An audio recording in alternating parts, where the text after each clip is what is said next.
S madam. Banashree ಹತ್ತಿಯವ್ರ ಅದಾರ್ರಿ? ಅದಾರ್ರಿ. ಹಾ ಸರ್, ಶುರು ಮಾಡ್ರಿ ಸರ್. ಸ್ಟಾರ್ಟ್ ಮಾಡ್ರಿ. ಓಂ ಶ್ರೀ ಗುರು ಬಸವಲಿಂಗಾಯ ನಮಃ. ವಚನ ಅಧ್ಯಯನ ವೇದಿಕೆ, ಬಸವಾದಿ ಶರಣರ ಚಿಂತನ ಕೂಟ ಹಾಗೂ ಅಕ್ಕನ ಅರಿವು ಸಂಘಟನೆಗಳಿಂದ ಇಂದು ವಿಶೇಷ ದತ್ತಿ ಉಪನ್ಯಾಸ 299ನೆಯ ಸರಣಿಯಲ್ಲಿ ನಾವು ನೀವೆಲ್ಲ ಸೇರಿದ್ದೇವೆ. ಎಲ್ಲರಿಗೂ ಶರಣು ಶರಣಾರ್ಥಿಗಳನ್ನ ಹೇಳ್ತಾ, ಶರಣರ ಬರವೆಮಗೆ ಪ್ರಾಣ ಜೀವಾಳವಯ್ಯ ಎಂಬ ಅಣ್ಣನವರ ಮಾತುಗಳನ್ನ ಸ್ಮರಿಸ್ತಾ ತಮ್ಮೆಲ್ಲರನ್ನ ಈ ವೇದಿಕೆಗೆ ಬರಮಾಡಿಕೊಳ್ಳುತ್ತಾ ಕಾರ್ಯಕ್ರಮವನ್ನ ಪ್ರಾರಂಭಿಸೋಣ. ಹರಿವ ಹಾವಿಂಗಂಜೆ ಉರಿಯ ನಾಲಗೆ ಗಂಜೆ ಸುರಗಿಯ ಮೊನೆಗಂಜೆ ಒಂದಕ್ಕಂಜುವೆ ಒಂದಕ್ಕಳಕುವೆ ಪರಧನ ಪರಸತಿ ಎಂಬ ಜೂಬಿಂಗಂಜುವೆ ಮುನ್ನಂಜದ ರಾವಣನೇ ವಿಧಿಯಾದ ಅಂಜುವೆನಯ್ಯ ಕೂಡಲ ಸಂಗಮ ದೇವ. ಬಸವಾದಿ ಶಿವಶರಣ ಶರಣೆಯರ ಎಲ್ಲ ಪಾದಾರವಿಂದಗಳಿಗೆ ನಮಸ್ಕರಿಸಿ, ಇಂದಿನ ಈ ಕಾರ್ಯಕ್ರಮದಲ್ಲಿ ವಿಶೇಷ ಉಪನ್ಯಾಸವನ್ನ ಡಾಕ್ಟರ್ ಜಗಜೀವನ್ ರಾಮ್ ಅವರ ಕುರಿತಾಗಿ ಡಾಕ್ಟರ್ ಸಾವಿತ್ರಿ ಕಮಲಾಪುರ್ ಅವರು ನೀಡಲಿದ್ದಾರೆ. ಈ ಕಾರ್ಯಕ್ರಮವನ್ನು ವಚನ ಪ್ರಾರ್ಥನೆಯೊಂದಿಗೆ ಶರಣೆ ಬನಶ್ರೀ ಹತ್ತಿಯವರು ಪ್ರಾರಂಭಿಸಬೇಕೆಂದು ಅವರಲ್ಲಿ ಕೇಳಿಕೊಳ್ಳುತ್ತೇನೆ. ಬನಶ್ರೀ ಹತ್ತಿ ಮೇಡಮ್ ಅವರು ಕಾರ್ಯಕ್ರಮ ಪ್ರಾರ್ಥನೆಯನ್ನ ಹೇಳಬೇಕು.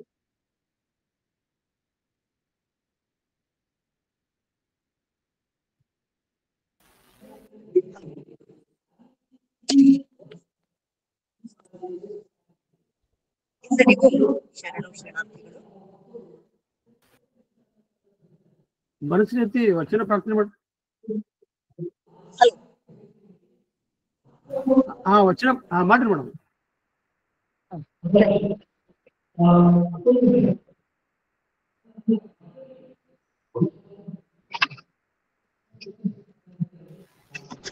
ಧ್ವನಿ ಕೇಳ್ತಾ ಇಲ್ಲ ರೀ.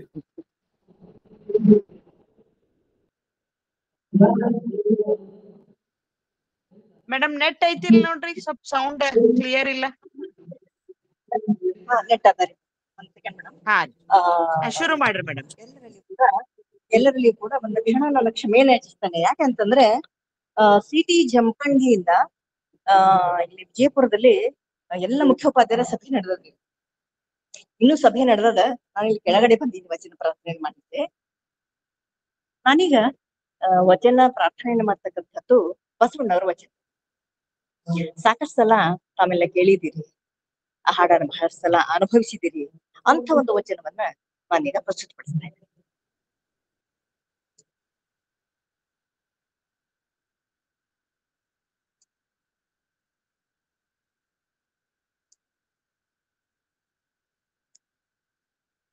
ಉಳ್ಳವರು ಶಿವಾಲಯ ಮಾಡುವರು, ಉಳ್ಳವರು ಶಿವಾಲಯ ಮಾಡುವರು.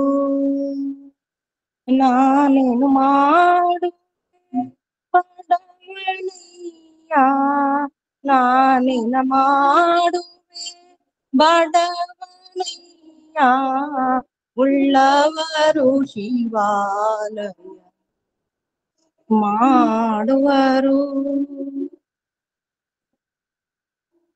ಎನ್ನ ಕಾಲೇ ಕಂಬ ದೇಹವಿದೆ, ಎನ್ನ ಕಾಲೇ ಕಂಬ ದೇಹವಿದೆ,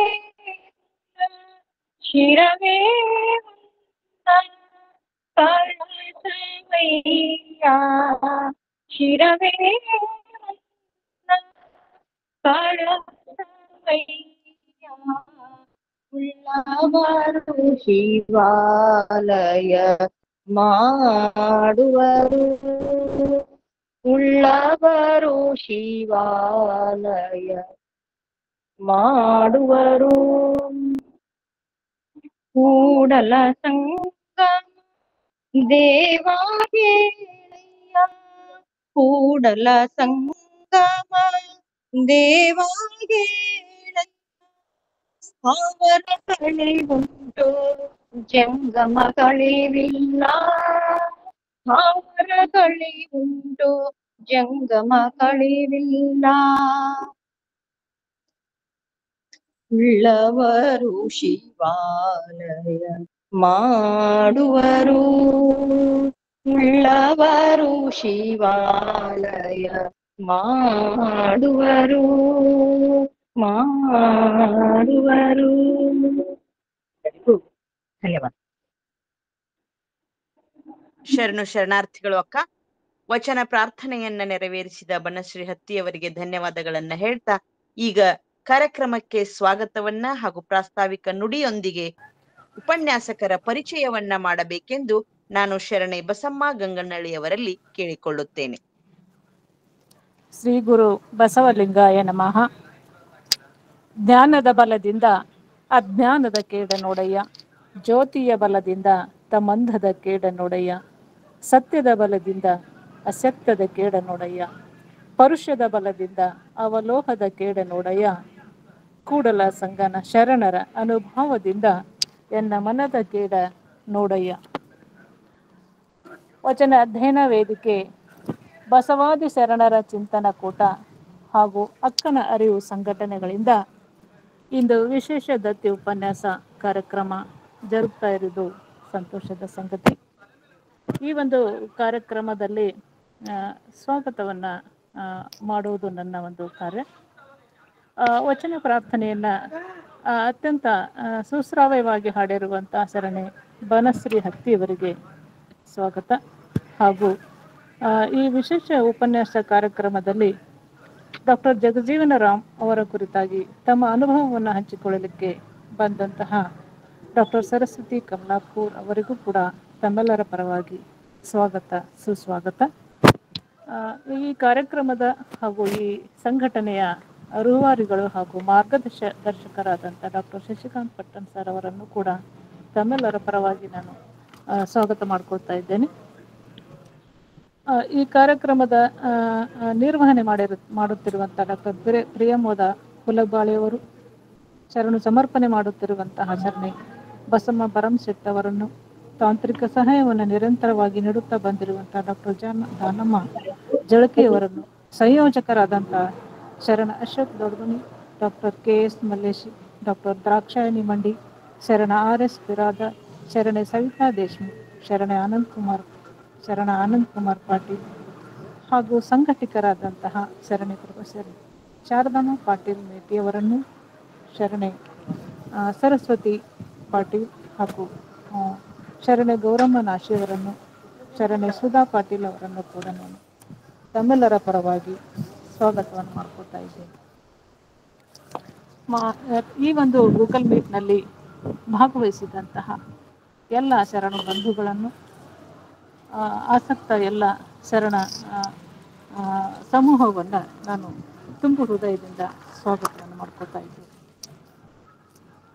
ಈ ಒಂದು ಸಂಘಟನೆಯ ಒಂದು ಉದ್ದೇಶ, ಗುರಿ, ಧ್ಯೇಯ, ಧೋರಣೆಯ ಕುರಿತಾಗಿ ನಾನು ಹೇಳಬೇಕಂದ್ರೆ, ಸುಮಾರು 5-6 ವರ್ಷಗಳಿಂದ ಶರಣ ತತ್ವವನ್ನು ಹಾಗೂ ಸಾಧಕರ ಜೀವನದ ಒಂದು ಸಾಧನೆಯನ್ನ ಇಡೀ ದೇಶ ವಿದೇಶಗಳಿಗೆ ಪರಿಚಯ ಮಾಡಿಕೊಡುವಂಥ ಒಂದು ಹೊಣೆಯ ಹೊತ್ತಂಥವರು ನಮ್ಮ ಶಶಿಕಾಂತ್ ಪಟ್ಟಣ್ ಸರ್.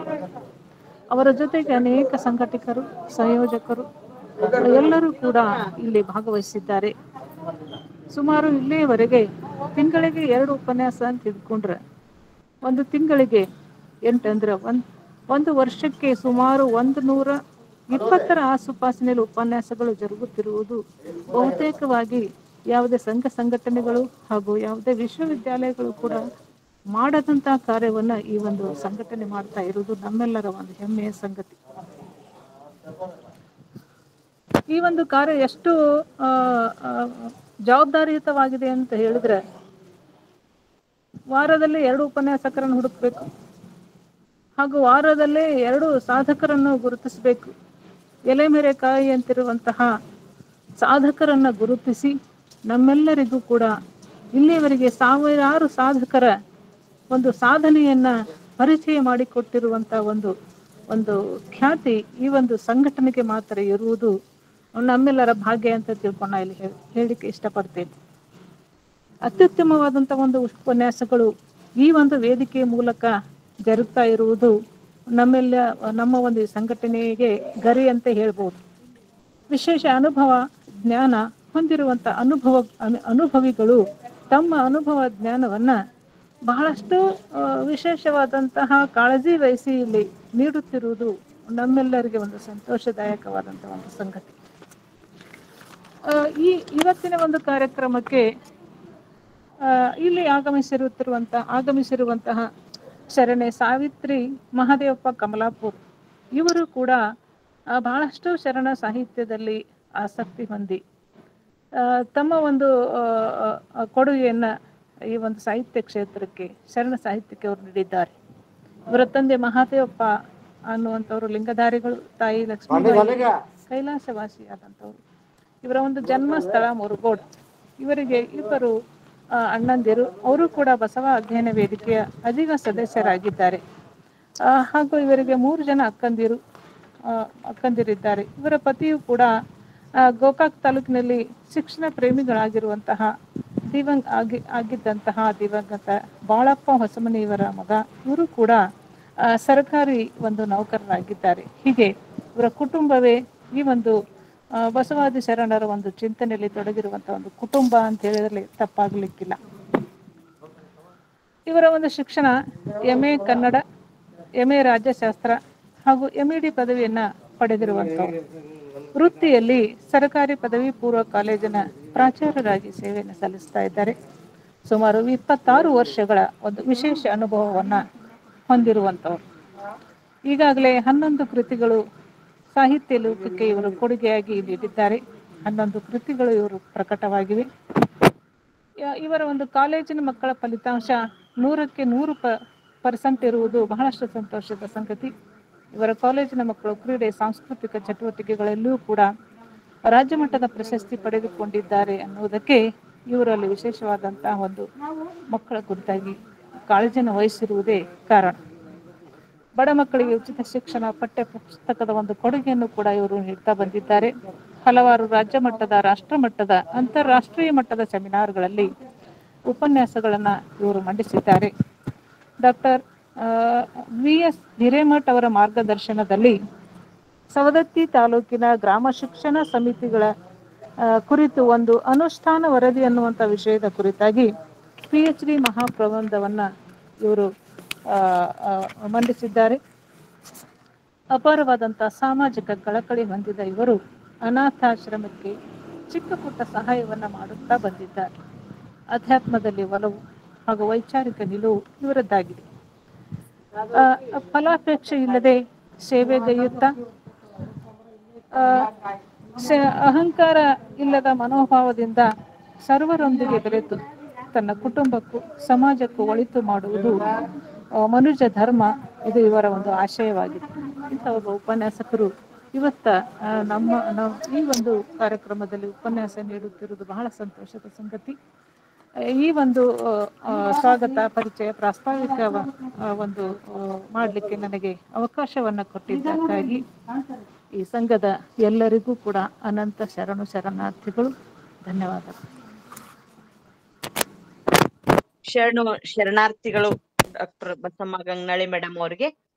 ಈಗ ನಾವು ನೀವೆಲ್ಲ ಕಾಯ್ದುಕೊಳ್ತಿರ್ತಕ್ಕಂಥ ಒಂದು ವಿಶೇಷ ಉಪನ್ಯಾಸದ ಕಾಲಾವಧಿ. ಈ ವಿಶೇಷ ಉಪನ್ಯಾಸವನ್ನ ಡಾಕ್ಟರ್ ಬಾಬು ಜಗಜೀವನ್ ರಾಮ್ ಅವರ ಕುರಿತಾಗಿ ನಡೆಸಿಕೊಡಲಿದ್ದಾರೆ ನಮ್ಮ ಡಾಕ್ಟರ್ ಸಾವಿತ್ರಿ ಕಮಲಾಪುರ್ ಮೇಡಮ್ ಅವರು. ಸಾಹಿತ್ಯ ಲೋಕದಲ್ಲಿ ಅನೇಕ ಕೃತಿಗಳ ಮೂಲಕ ಚಿರಪರಿಚಿತರಾಗಿರ್ತಕ್ಕಂಥವ್ರು. ಡಾಕ್ಟರ್ ಸಾವಿತ್ರಿ ಕಮಲಾಪುರ್ ಮೇಡಮ್ ಅವರಿಂದ ಈಗ ವಿಶೇಷ ಉಪನ್ಯಾಸ.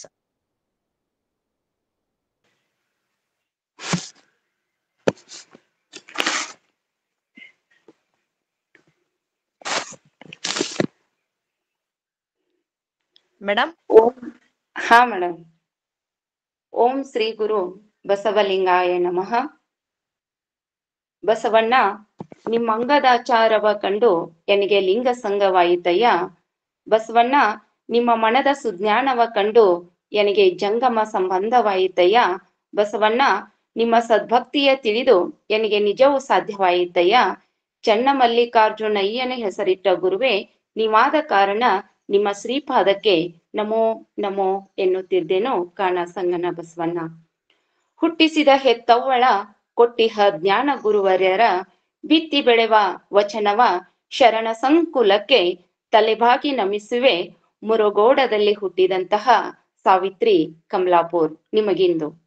ವಚನ ಅಧ್ಯಯನ ವೇದಿಕೆ, ಬಸವಾದಿ ಶರಣರ ಚಿಂತನ ಕೂಟ ಹಾಗೂ ಅಕ್ಕನ ಅರಿವು ಸಂಘಟನೆಗಳಿಂದ ವಿಶೇಷವಾದಂತಹ ಉಪನ್ಯಾಸ 299ನೇದಕ್ಕೆ ಭಾಗಿಯಾದಂತಹ ಎಲ್ಲಾ ಶರಣ ಮನಸ್ಸುಗಳಿಗೆ ಈ ಉಪನ್ಯಾಸವನ್ನು ನನಗೆ ಮಾತನಾಡಲು ಕೊಟ್ಟ ಮಾರ್ಗದರ್ಶಕರು ಮತ್ತು ಈ ವೇದಿಕೆ ಸಂಸ್ಥಾಪಕರಿಗೆ, ಸಂಘಟಕರಿಗೆ, ಸಂಯೋಜಕರಿಗೆ, ಅವರಿವರೆನ್ನದೆ ಎಲ್ಲಾ ಶರಣ ಮನಸ್ಸುಗಳಿಗೆ ಮತ್ತೊಮ್ಮೆ ನನ್ನ ಭಕ್ತಿಯ ಶರಣಾರ್ಥಿಗಳು.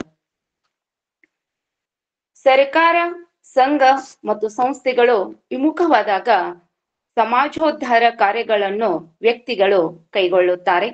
ಹಲವಾರು ಎಡರು ತೊಡರುಗಳು ಕಾಡಿದರೂ ಹಿಮ್ಮೆಟ್ಟದೆ ತಮ್ಮ ಕಾರ್ಯವನ್ನ ಮುಂದುವರಿಸುತ್ತಾರೆ. ಸಮಾಜದಲ್ಲಿ ಎಷ್ಟೇ ವಿರೋಧಗಳು ಬಂದರೂ ಕೂಡ ಅವ್ಯಾವುಗಳನ್ನ ಲೆಕ್ಕಿಸದೆ ನಿಸ್ವಾರ್ಥ ಸೇವೆಯಿಂದ ಅಂತಹ ಪುರುಷರು ಮುಳುಗಿರುತ್ತಾರೆ. ಇಂಥವರೇ ಶರಣರಾಗುತ್ತಾರೆ, ಅಂಥವರೇ ಮಹಾತ್ಮರಾಗುತ್ತಾರೆ, ಅಂಥವರೇ ಧೀಮಂತ ನಾಯಕರಾಗಿ ಇತಿಹಾಸದಲ್ಲಿ ಅಜರಾಮರರಾಗಿ ಉಳಿಯುತ್ತಾರೆ. ಇಂಥವರ ಸಾಲಿನಲ್ಲಿ ಡಾಕ್ಟರ್ ಜಗಜೀವನ್ ರಾಮ್ ಅವರು ನಿಂತಿದ್ದಾರೆ ಅಂತಂದು ಹೇಳ್ತಾ ಇದ್ದಾನ. ಇವರು ಡಾಕ್ಟರ್ ಬಾಬು ಜಗಜೀವನ್ ರಾವ್ ಇವರಿಗೆ ನಾವು ಹಸಿರು ಕ್ರಾಂತಿಯ ಹರಿಕಾರರು ಅಂತಾನೂ ಕೂಡ ಕರೆಯುತ್ತೇವೆ. ಬಿಹಾರ್ ರಾಜ್ಯದ ಆರ್ಹಾ ಜಿಲ್ಲೆ ಚಾಂದ್ವಾಗ್ ಗ್ರಾಮದಲ್ಲಿ ಏಪ್ರಿಲ್ 5, 1908 ರವಿವಾರ ಬೆಳಗ್ಗೆ 4 ಗಂಟೆ ಸುಮಾರಿಗೆ ತಂದೆ ಶೋಭಿರಾಮ ಮತ್ತು ತಾಯಿ ವಾಸಂತಿ ದೇವಿಯವರ ಕೊನೆಯ ಪುತ್ರರಾಗಿ ಡಾಕ್ಟರ್ ಜಗಜೀವನ್ ರಾಮ್ ಅವರು ಜನಿಸುತ್ತಾರೆ. ಜಗಜೀವನ್ ರಾಮರ ಪತ್ನಿಯ ಹೆಸರು ಇಂದ್ರಾಣಿ ಮತ್ತು ಸುರೇಶ್. ಇಂದ್ರಾಣಿ ಅಂತ ಮಕ್ಕಳಿದ್ದಿರ್ತಾರ. ಸುರೇಶ್ ಕುಮಾರ್ ಮತ್ತು ಮೀರಾ ಇಬ್ಬರು ಮಕ್ಕಳು. ಮಗ ಸುರೇಶ್ ಅವರು 1985 ಮೇ ತಿಂಗಳಲ್ಲಿ ಅವರು ತೀರ್ಕೊಳ್ತಾರ. ಮಗನ ಸಾವಿನ ದುಃಖ ಅವರಿಗೆ ನಿರಂತರವಾಗಿತ್ತು. ಮೀರಾ ಕುಮಾರಿ ಇವರ ವಿವಾಹ ಪಾಟ್ನಾದ ನಿವಾಸಿ ಶ್ರೀ ಜ್ಞಾನೇಶ್ವರ ಪ್ರಸಾದರ ಮಗ ಮಂಜುಲ್ ಕುಮಾರರವರೊಂದಿಗೆ 1968 ನವೆಂಬರ್ 22ರಂದು ನಡೆಯಿತು. ಮಂಜುಲ್ ಕುಮಾರ್ ಹೈಕೋರ್ಟಿನಲ್ಲಿ ವಕೀಲರಾಗಿದ್ದರು. ಮೀರಾ ಅವರು ತಮ್ಮ ತಂದೆಯವರ ಕೆಲಸಗಳನ್ನು ಪೂರೈಸಲು ಸರ್ಕಾರಿ ಕೆಲಸಕ್ಕೆ ರಾಜೀನಾಮೆ ನೀಡಿ ದಲಿತರ ಕಲ್ಯಾಣದ ಸೇವೆ ಮಾಡುತ್ತಾ ಲೋಕಸಭಾ ಚುನಾವಣೆ ಉತ್ತರ ಪ್ರದೇಶದ ಬಿಜ್ನೌರ್ ಕ್ಷೇತ್ರದಿಂದ ಅಭ್ಯರ್ಥಿಯಾಗಿ ಆರಿಸಿ ಬಂದ್ರು. ಬಾಬೂಜಿಯವರ ಮಗ ಸುರೇಶ್ ಕುಮಾರ್ ಅವರು ಇದ್ದಕ್ಕಿದ್ದಂತೆ ಅವ್ರು ಏನಾಗ್ತಾ ಇದಾರಪ್ಪ ಅಂತಂದ್ರೆ ತೀರ್ ಹೋಗ್ತಾ ಇದ್ದಾರೆ. ಈ ಆಘಾತದಿಂದ ಅವರಿಗೆ ಬಹಳಷ್ಟು ಕುಗ್ಗುತ್ತಾ ಬರ್ತಾ ಇದ್ದಾರೆ ಡಾಕ್ಟರ್ ಜಗಜೀವನ್ ರಾವ್ ಅವರು. ಇವರ ತಂದೆ ಶೋಭಿರಾಮ್ ಅವರು, ಇವರು ಬಹಳಷ್ಟು ಏನಪ್ಪಾ ಅಂತಂದ್ರೆ 6 ಜನ ಮಕ್ಕಳು ಇವರಿಗೆ. ಅವರ ಆರೋಗ್ಯ ಏನಾಗಿತ್ತಪ್ಪ ಅಂದ್ರೆ ಹದಗೆಡ್ತಾ ಬರ್ತಾ ಇತ್ತು. ಕ್ಷಯ ರೋಗದಿಂದ ಮೊದಲನೇ ಮಗ ತೀರ್ಕೊಂಡಿದ್ರು, 2ನೇ ಮಗ ತೀರ್ಕೊಂಡಿದ್ರು. ದೊಡ್ಡವರಾದಂತಹ ಸಂತಲಾಲ್ ಅವರು ತಮ್ಮ ಇಡೀ ಸಂಸಾರ ಸಮೇತವಾಗಿ ಅವರು ಕಲ್ಕತ್ತಾಗೆ ಹೋಗಿದ್ರು. ಶೋಭಿರಾಮರ 3ನೆಯ ಹಾಗೂ ಕಿರಿಯ ಮಗರೇ ಇವರು ಡಾಕ್ಟರ್ ಜಗಜೀವನ್ ರಾವ್ ಅವರು. ಬಹಳಷ್ಟು ಅನಾರೋಗ್ಯದಿಂದ ಬಳಲುವ ಶೋಭಿರಾಮರ ಮೇಲೆಯೇ ಕುಟುಂಬದ ಜವಾಬ್ದಾರಿ ಇತ್ತು. ದೊಡ್ಡ ಮಗನಂತೂ ಓದ್ಲಿಲ್ಲ, ವಿದ್ಯಾಭ್ಯಾಸ ಮಾಡ್ಲಿಲ್ಲ. ಡಾಕ್ಟರ್ ಜಗಜೀವನ್ ರಾಮ್ನನ್ನು ಹೇಗಾದ್ರೂ ಮಾಡಿ ಚೆನ್ನಾಗಿ ಓದಿಸಿ ದೊಡ್ಡ ವ್ಯಕ್ತಿಯನ್ನಾಗಿ ಮಾಡೋದು ಶೋಭಿರಾಮರ ಕನಸಾಗಿತ್ತು. ಆ ಕನಸನ್ನ ನನಸು ಮಾಡಿದಂತವರು ಡಾಕ್ಟರ್ ಬಾಬು ಜಗಜೀವನ್ ರಾವ್ ಅವರು. ತಂದೆ ಶೋಭಿರಾಮ್ ಅವರು ಆ ಊರಿನಲ್ಲಿ ಸಂತರೆಂದೇ ಪ್ರಖ್ಯಾತರಾಗಿದ್ರು. ಆ ಸುತ್ತಿನ ಸಮಾಜದಲ್ಲಿ ಏನೇ ಇದ್ರೂ ಕೂಡ ಶಿವನಾರಾಯಣಿ ಪಂಥದ ಇವರು ಗುರುವಾಗಿದ್ದರು. ಶಿವನಾರಾಯಣಿ ಪಂಥ ಆ ಸಂತ ಭಜನೆ ಮಾಡುತ್ತಿದ್ದರೆ ಎಲ್ಲರೂ ಭಕ್ತಿ ಗೌರವದಿಂದ ಆಲಿಸುತ್ತಿದ್ರು. ಇದಷ್ಟೇ ಅಲ್ಲದೆ ಇವರ ತಂದೆ ಶೋಭಿರಾಮ್ ಅವರು ಬಹಳಷ್ಟು ಸುಂದರವಾದಂತಹ ಕುಸಿರಿ ಚಿತ್ರ ಕೆಲಸಗಳಲ್ಲಿ ಪರಿಣಿತರಾಗಿದ್ದರು. ತನ್ನ ಪಂಥದ ಗುರುವಾಗಿದ್ದಂತಹ ಸ್ವಾಮಿ ಶಿವನಾರಾಯಣರ ಬೋಧ ಗ್ರಂಥಗಳನ್ನ ಬಹಳಷ್ಟು ಚಿತ್ರಾಲಂಕಾರವಾಗಿ ಬರೆದು ಅವುಗಳನ್ನ ಮಾರಿ ಇವರು ಹಣವನ್ನ ಸಂಪಾದಿಸ್ತಾ ಇದ್ರು. ಶಿವನಾರಾಯಣಿ ಪಂಥ ಏಕದೇವೋಪಾಸನೆಯಲ್ಲಿ ನಂಬಿಕೆ ಉಳ್ಳದ್ದಾಗಿತ್ತು. ಮೂರ್ತಿ ಉಪಾಸನೆಯ ವಿರೋಧಿಗಳು ಸತ್ಸಂಗಗಳಲ್ಲಿ ಶ್ರದ್ಧಾ ಭಕ್ತಿ ಮೋಕ್ಷದಾಯಕವೆಂದು ತಿಳಿದವರೂ ಆಗಿದ್ದವರ ಪಂಥ ಇದಾಗಿತ್ತು. ಜಗಜೀವನರ ಹುಟ್ಟೂರಿನಲ್ಲಿ ಬ್ರಾಹ್ಮಣರೇ ಅಧಿಕವಾದಂಥದ್ದು ಚಾಂದ್ವಾ ಗ್ರಾಮ. ಈ ಶಿವನಾರಾಯಣಿ ಪಂಥ ಸವರ್ಣ ಹಿಂದೂಗಳ ಅಥವಾ ಬ್ರಾಹ್ಮಣಿಕೆಯ ವಿಶೇಷ ಗೌರವದ ವಿರುದ್ಧವಾದ ಹುಟ್ಟಿದ ಈ ಪಂಥದಿಂದ ಇತರ ದಲಿತ ವರ್ಗದವರಿಗೆ ಇದು ಆಶ್ರಯ ನೀಡಿತು. ಶ್ರದ್ಧಾಪೂರ್ವಕವಾಗಿ ನಿರತವಾಗಿದ್ದಂತಹ ಈ ಶೋಭಿರಾಮರು ಗುರುಪಟ್ಟಕ್ಕೆ ಅರ್ಹರಾಗುತ್ತಾರೆ. ಬಿಹಾರ್, ಒರಿಸ್ಸಾ ಮತ್ತು ಉತ್ತರ ಪ್ರದೇಶಗಳಲ್ಲಿ ಈ ಪಂಥದವರ ಆಚರಣೆ ಗಣನೀಯ ಸಂಖ್ಯೆಯಲ್ಲಿ ನಡೆಯುತ್ತಿತ್ತು. ಶೋಭಿರಾಮರು ಈ ಎಲ್ಲಾ ಸಂತರಿಗೂ ಮುಖ್ಯಸ್ಥರಾಗಿದ್ದರು ಮತ್ತು ಇವರೆಲ್ಲರ ಗೌರವಕ್ಕೆ ಪಾತ್ರರಾಗಿದ್ದರು. ಬಾಬು ಜಗಜೀವನ್ ರಾವ್ ಅವರು 1914 6 ವರ್ಷದ ಬಾಲಕ.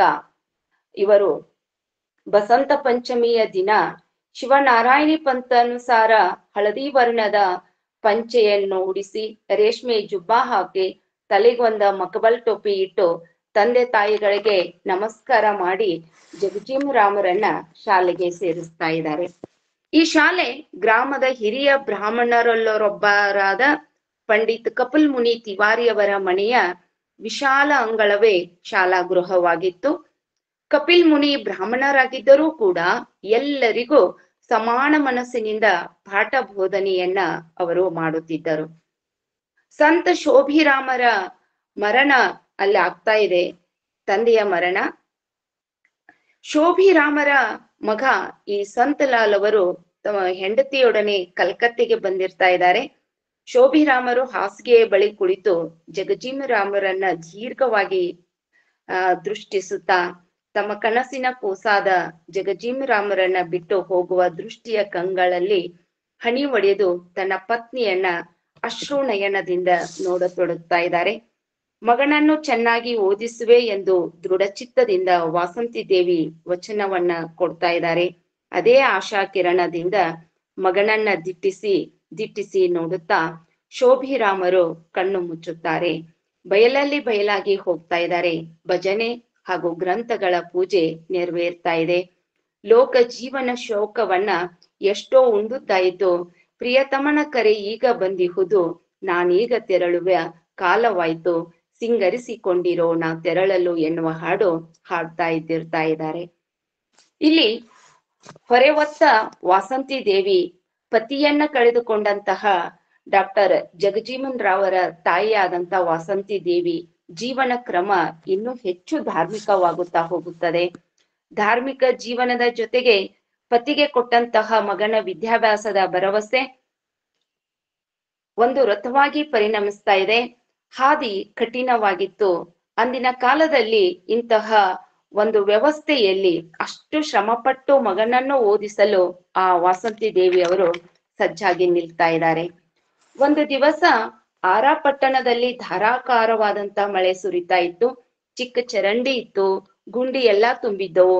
ಬಾಲಕ ಬಾಬು ಜಗಜೀವನ್ ರಾವ್ ಅವರು ತನ್ನ ಸ್ನೇಹಿತರ ಜೊತೆ ಆಟ ಆಡ್ತಾ ಇದ್ದ. ತೇಲುತ್ತಾ ತತ್ತರಿಸಿ ಹೋಗ್ತಾ ಇದ್ದ. ಅಲ್ಲಿನೇ ಒಬ್ರು ಅಜ್ಜಿ ಈ ಡಾಕ್ಟರ್ ಬಾಬು ಜಗಜೀವನ್ ರಾವರನ್ನ ನೋಡ್ತಾ ಇದ್ದಾರೆ, ಕಾಣ್ತಾ ಇದ್ದಾರೆ.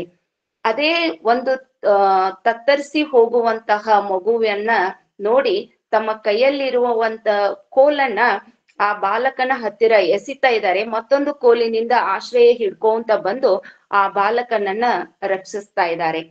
ಹೀಗೆ ಅಜ್ಜಿಯ ಕೋಲಿನಿಂದ ರಕ್ಷಣೆಯನ್ನ ಪಡೆದುಕೊಂಡಂತಹ ಡಾಕ್ಟರ್ ಬಾಬು ಜಗಜೀವನ್ ರಾವ್ ಅವರು ರಾಷ್ಟ್ರದ ರಕ್ಷಣಾ ಮಂತ್ರಿಯಾಗಿ ದೇಶವನ್ನ ರಕ್ಷಿಸಬೇಕಾಗಿದೆ ಎಂದು ದೇವರು ಮೊದಲೇ ನಿರ್ಧರಿಸಿದ್ದಿರಬಹುದು. ಆ ಅಜ್ಜಿಯನ್ನ ಅವರು ಮತ್ತೊಬ್ಬ ತಾಯಿಯಂತೆನೆ ಗೌರವಿಸ್ತಾ ಇದ್ರು. ಅದಕ್ಕಂತ ಹೇಳ್ತಾರ, ಶರಣರ ಹಸ್ತವು ಪರುಷವು ನೋಡಯ್ಯ, ಶರಣರ ಚರಣ ಉದ್ಧರಣ, ಶರಣರಿಂದ್ರಿಯಗಳು ಪರಿಶುದ್ಧವಾಗಿಹವು, ಶರಣರ ವಾಕ್ಯ ಪ್ರಸಾದ, ಶರಣರ ದರ್ಶನ ದರೆಯೆಲ್ಲ ಪಾವನ ಅಂತಂದ್. ಹಾಗಾದ್ರೆ ಮನುಷ್ಯರಾದವರ ಹತ್ರ ಯಾವುದೇ ಒಂದು ಭೇದ ಭಾವ ಇರಬಾರದು. ನಿಷ್ಕಲ್ಮಶವಾದಂತಹ ಮನಸ್ಸು ನಮ್ದಾಗಿರ್ಬೇಕು. ಈ ಭೂಮಿ ಮೇಲೆ ನಾವು ಏನನ್ನು ತೆಗೆದುಕೊಂಡು ಹೋಗುದಿಲ್ಲ, ಎಲ್ಲವನ್ನ ಇಲ್ಲೇ ಬಿಟ್ಟು ಹೋಗ್ತೇವೆ. ಆದ್ರೆ ನಾವು ಉಳಿಸುವುದು ಬೆಳೆಸುವುದು ಏನಪ್ಪಾ ಅಂತಂದ್ರೆ ಇನ್ನೊಬ್ಬರ ಹೃದಯಕ್ಕೆ ತಟ್ಟುವಂತಹ ಪ್ರೀತಿಯ ಒಂದೆರಡು ಮಾತುಗಳನ್ನ ಅನ್ನುವ ಯಾವ ಸಂಪತ್ತು, ಯಾವ ಜಾತಿ, ಕುಲ, ಜನಾಂಗ, ಧರ್ಮ ಯಾವುದೂ ಇಲ್ಲ. ನಾವು ಇಲ್ಲೆಲ್ಲ ಏನು ಬಿಟ್ಟು ಹೋಗುವಂತದ್ದು. ಅಂತಹ ಒಂದು ಜ್ಞಾನ ಆ ಅಜ್ಜಿಯ ಕೋಲಿನ ನೆರವಿನಿಂದ ಇಡೀ ದೇಶವನ್ನ ರಕ್ಷಣೆಯನ್ನ ಮಾಡುವಂತಹ ವ್ಯಕ್ತಿ ಅವಾಗನ ಹುಟ್ಟಿದ್ದು ಅಂತ ಹೇಳಿ.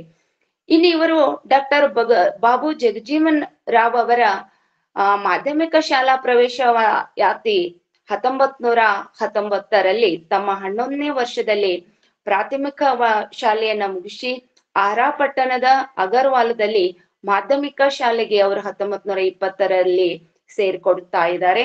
ಎಲ್ಲಾ ವಿಷಯಗಳಲ್ಲಿ ಜಾಣನಾದಂತಹ ಬಾಲಕ ಜಗಜೀವನ್ ರಾಮ್ ಇಂಗ್ಲಿಷ್ ಭಾಷೆಯ ಪಾಠ ಮಾತ್ರ ಅವರಿಗೆ ಕಠಿಣವಾಗಿತ್ತು. ಹೀಗಾಗಿ ಇಂಗ್ಲಿಷ್ ಪದಗಳನ್ನ ಹಿಂದಿಯಲ್ಲಿ ಬರೆದು ಮನದಟ್ಟು ಮಾಡಿಕೊಳ್ತಾ ಇದ್ದಾರೆ. ಶುಲ್ಕ ವಿನಾಯಿತಿ ಇದ್ದರೂ ಕೇಳುವುದಕ್ಕೆ ನಿರಾಕರಿಸ್ತಾ ಇದ್ದಾರೆ. ಇಡೀ ವಾರ್ಷಿಕ ಪರೀಕ್ಷೆಯಲ್ಲಿ 2ನೇಯವರಾಗಿ ತೇರ್ಗಡೆ ಹೊಂದಿದ್ದರು. ಶುಲ್ಕ ವಿನಾಯಿತಿ ಲಭಿಸಿ ಮುಂದಿನ ವಿದ್ಯಾಭ್ಯಾಸಕ್ಕೆ ಆತ್ಮವಿಶ್ವಾಸ ಮೂಡಿಸ್ಕೊಳ್ತಾ ಇದ್ದಾರೆ. ತಮ್ಮ 8ನೇ ವರ್ಷಕ್ಕೂ ಕೂಡ ಅವ್ರದ್ದು ಮದ್ವೆ ಆಗಿತ್ತು ಅಂತಂದ ಇಲ್ಲಿ ಕಂಡು ಬರ್ತಾ ಇದೆ. ಆದ್ರೆ ಡಾಕ್ಟರ್ ಬಾಬು ಜಗಜೀವನ್ ರಾವ್ ಅವರು ತಮ್ಮ ಬಾಲ್ಯದಲ್ಲಿ ಅನಕ್ಷರಸ್ಥ ಮಹಿಳೆಯರಿಗೆ ಬರುವಂತಹ ಪತ್ರಗಳನ್ನ ಓದಿ ಹೇಳ್ತಾ ಇದ್ರು, ಬರಿತಾ ಇದ್ರು, ಮಾಡ್ತಾ ಇದ್ರು. ಅದರಲ್ಲಿ ಪ್ರೇಮ್ ಸಾಗರ್ ಮತ್ತು ಸುಖ ಸಾಗರ್, ಚಂದ್ರಕಾಂತ್, ಮಹಾತ್ಮ ಗಾಂಧಿಯವರ ಯಂಗ್ ಇಂಡಿಯಾ ನಿಯತಕಾಲಿಕ ಪತ್ರಿಕೆಗಳನ್ನ ಈ ಡಾಕ್ಟರ್ ಬಾಬು ಜಗಜೀವನ್ ರಾವ್ ಅವರು ತಪ್ಪದೇ ನೋಡ್ತಾ ಇದ್ರು. ಜಗಜೀವನ್ ರಾಮ್ ಗಾಂಧಿ ವಿಚಾರವನ್ನ ಪತ್ರಿಕೆಯಲ್ಲಿ ಓದಿ ಪ್ರಭಾವಿತರಾಗಿ ಶಾಲೆಗೆ ಗಾಂಧಿ ಟೋಪಿಯನ್ನ ಧರಿಸಿಕೊಂಡು ಹೋಗುವಂತಹ ನಿರ್ಧಾರವನ್ನ ಅವ್ರು ಮಾಡ್ತಾ ಇದ್ದಾರೆ. ಮಾಡುವಂತಿರಬೇಕು, ಮಾಡದಂತಿರಬೇಕು, ಮಾಡುವ ಮಾಟದೊಳಗೆ ತಾನಿಲ್ಲದಂತಿರಬೇಕು, ಕೂಡಲ ಸಂಗನ ನೆನೆಯುತ್ತ ನೆನೆಯದಂತಿರಬೇಕು ಅನ್ನುವಂತಹ ಮಾತುಗಳನ್ನ ನೀವುಗಳೆಲ್ಲರೂ ಇವುಗಳನ್ನ ಕೇಳಿರ್ತೇವೆ. ಅದರಂತೆ ನಾವು ಪಾಲಿಸ್ಕೊಂಡು ಆದಂತದ್ದು. ಇಲ್ಲಿ ಈ ವಾಕ್ಯವನ್ನ ಹೇಳಲಿಕ್ಕೆ, ಈ ವಚನವನ್ನ ಹೇಳಲಿಕ್ಕೆ ಮೂಲ ಕಾರಣ ಏನಪ್ಪಾ ಅಂತಂದ್ರೆ, ಈ ಬಾಬು ಜಗಜೀವನ್ ರಾವ್ ಅವರ ಜೀವನದಲ್ಲಿ ನಡೀತಕ್ಕಂತ ಒಂದು ಘಟನೆ ಕಲುಕುವಂತದ್ದು. ಮನುಷ್ಯರಾದಂತವರು ಮನುಷ್ಯರಲ್ಲಿನೇ ಈ ರೀತಿ ಭೇದ ಮಾಡುವಂತ ಜನರಿಗೆ ಆ ಭಗವಂತ ಯಾವ ಶಿಕ್ಷೆಯನ್ನ ಕೊಡ್ತಾ ಇದ್ದಾನೆ ಅನ್ನೋದನ್ನ ಇಲ್ಲಿ ಇವರು ಬಾಲ್ಯದಲ್ಲಿನೇ ಅವರು ಜಗಜೀವನ್ ರಾವ್ ಕಲಿಯುವಂತ ಶಾಲೆಯಲ್ಲಿ ಕುಡಿಯುವ ನೀರನ್ನ ಇಟ್ಟಿರ್ತಾ ಇದ್ದಾರೆ. ಆ ಕುಡಿಯುವ ನೀರನ್ನ ಬೇರೆ ಬೇರೆ ಧರ್ಮದವರಿಗೆ, ಬೇರೆ ಬೇರೆ ಜನಾಂಗದವರಿಗೆ ಅಲ್ಲಿಟ್ಟಿರ್ತಾ ಇದ್ದಾರೆ.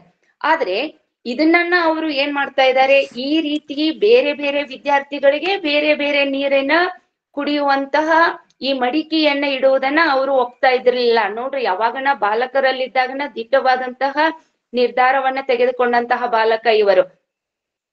ಮತ್ತೆ ಅವ್ರು ಏನ್ ಮಾಡಿದ್ರಪ್ಪ ಅಂತಂದ್ರೆ, ಅದನ್ನ ಹೇಗಾದ್ರೂ ಮಾಡಿ ಆ ಗಡಿಗೆಗಳನ್ನೆಲ್ಲ ಯಾರಿಗೆ ಗೊತ್ತಿಲ್ಲದೆ ಒಡೆದ್ ಬಿಡ್ತಾ ಇದ್ರು. ಮತ್ತೆ ದಿನಾಲು ಏನ್ ಮಾಡ್ತಾ ಇದ್ರು, ಮಕ್ಕಳೆಲ್ಲ ಹೋಗ್ತಾ ಇದ್ರು, ವಿದ್ಯಾರ್ಥಿಗಳೆಲ್ಲರೂ ಮತ್ತೆ ಯಾರಿಗೆ ಗೊತ್ತಾಗದ ಹಾಗೆ ಆ ಗಡಿಗೆಗಳನ್ನೆಲ್ಲ ಒಡೆದ್ ಬಿಡ್ತಾ ಇದ್ರು. ಆಮೇಲತ್ತ ಹೆಡ್ ಮಾಸ್ಟರ್ ಮುಖ್ಯೋಪಾಧ್ಯಾಯರು ಏನ್ ಮಾಡಿದ್ರಪ್ಪ ಅಂತಂದ್ರೆ, ಯಾರು ಹೊಡೆದಿದ್ದಾರೆ ಇದನ್ನೇ ಅಂತಂದ್ ಕೇಳಿದಾಗ ಸುಳ್ಳು ಹೇಳ್ಬಿಡ್ತಾವ್ರ. ನೋಡು, ಸುಳ್ಳು ಹೇಳೋದ್ರಲ್ಲಿನೂ ಕೂಡ ಇನ್ನೊಬ್ಬರಿಗೆ ಒಳ್ಳೇದಾಗ್ತಿತ್ತಂದ್ರೆ ನಾವು ಸುಳ್ಳನ್ನು ಹೇಳ್ಬೇಕಾಗ್ತಾ ಇದೆ.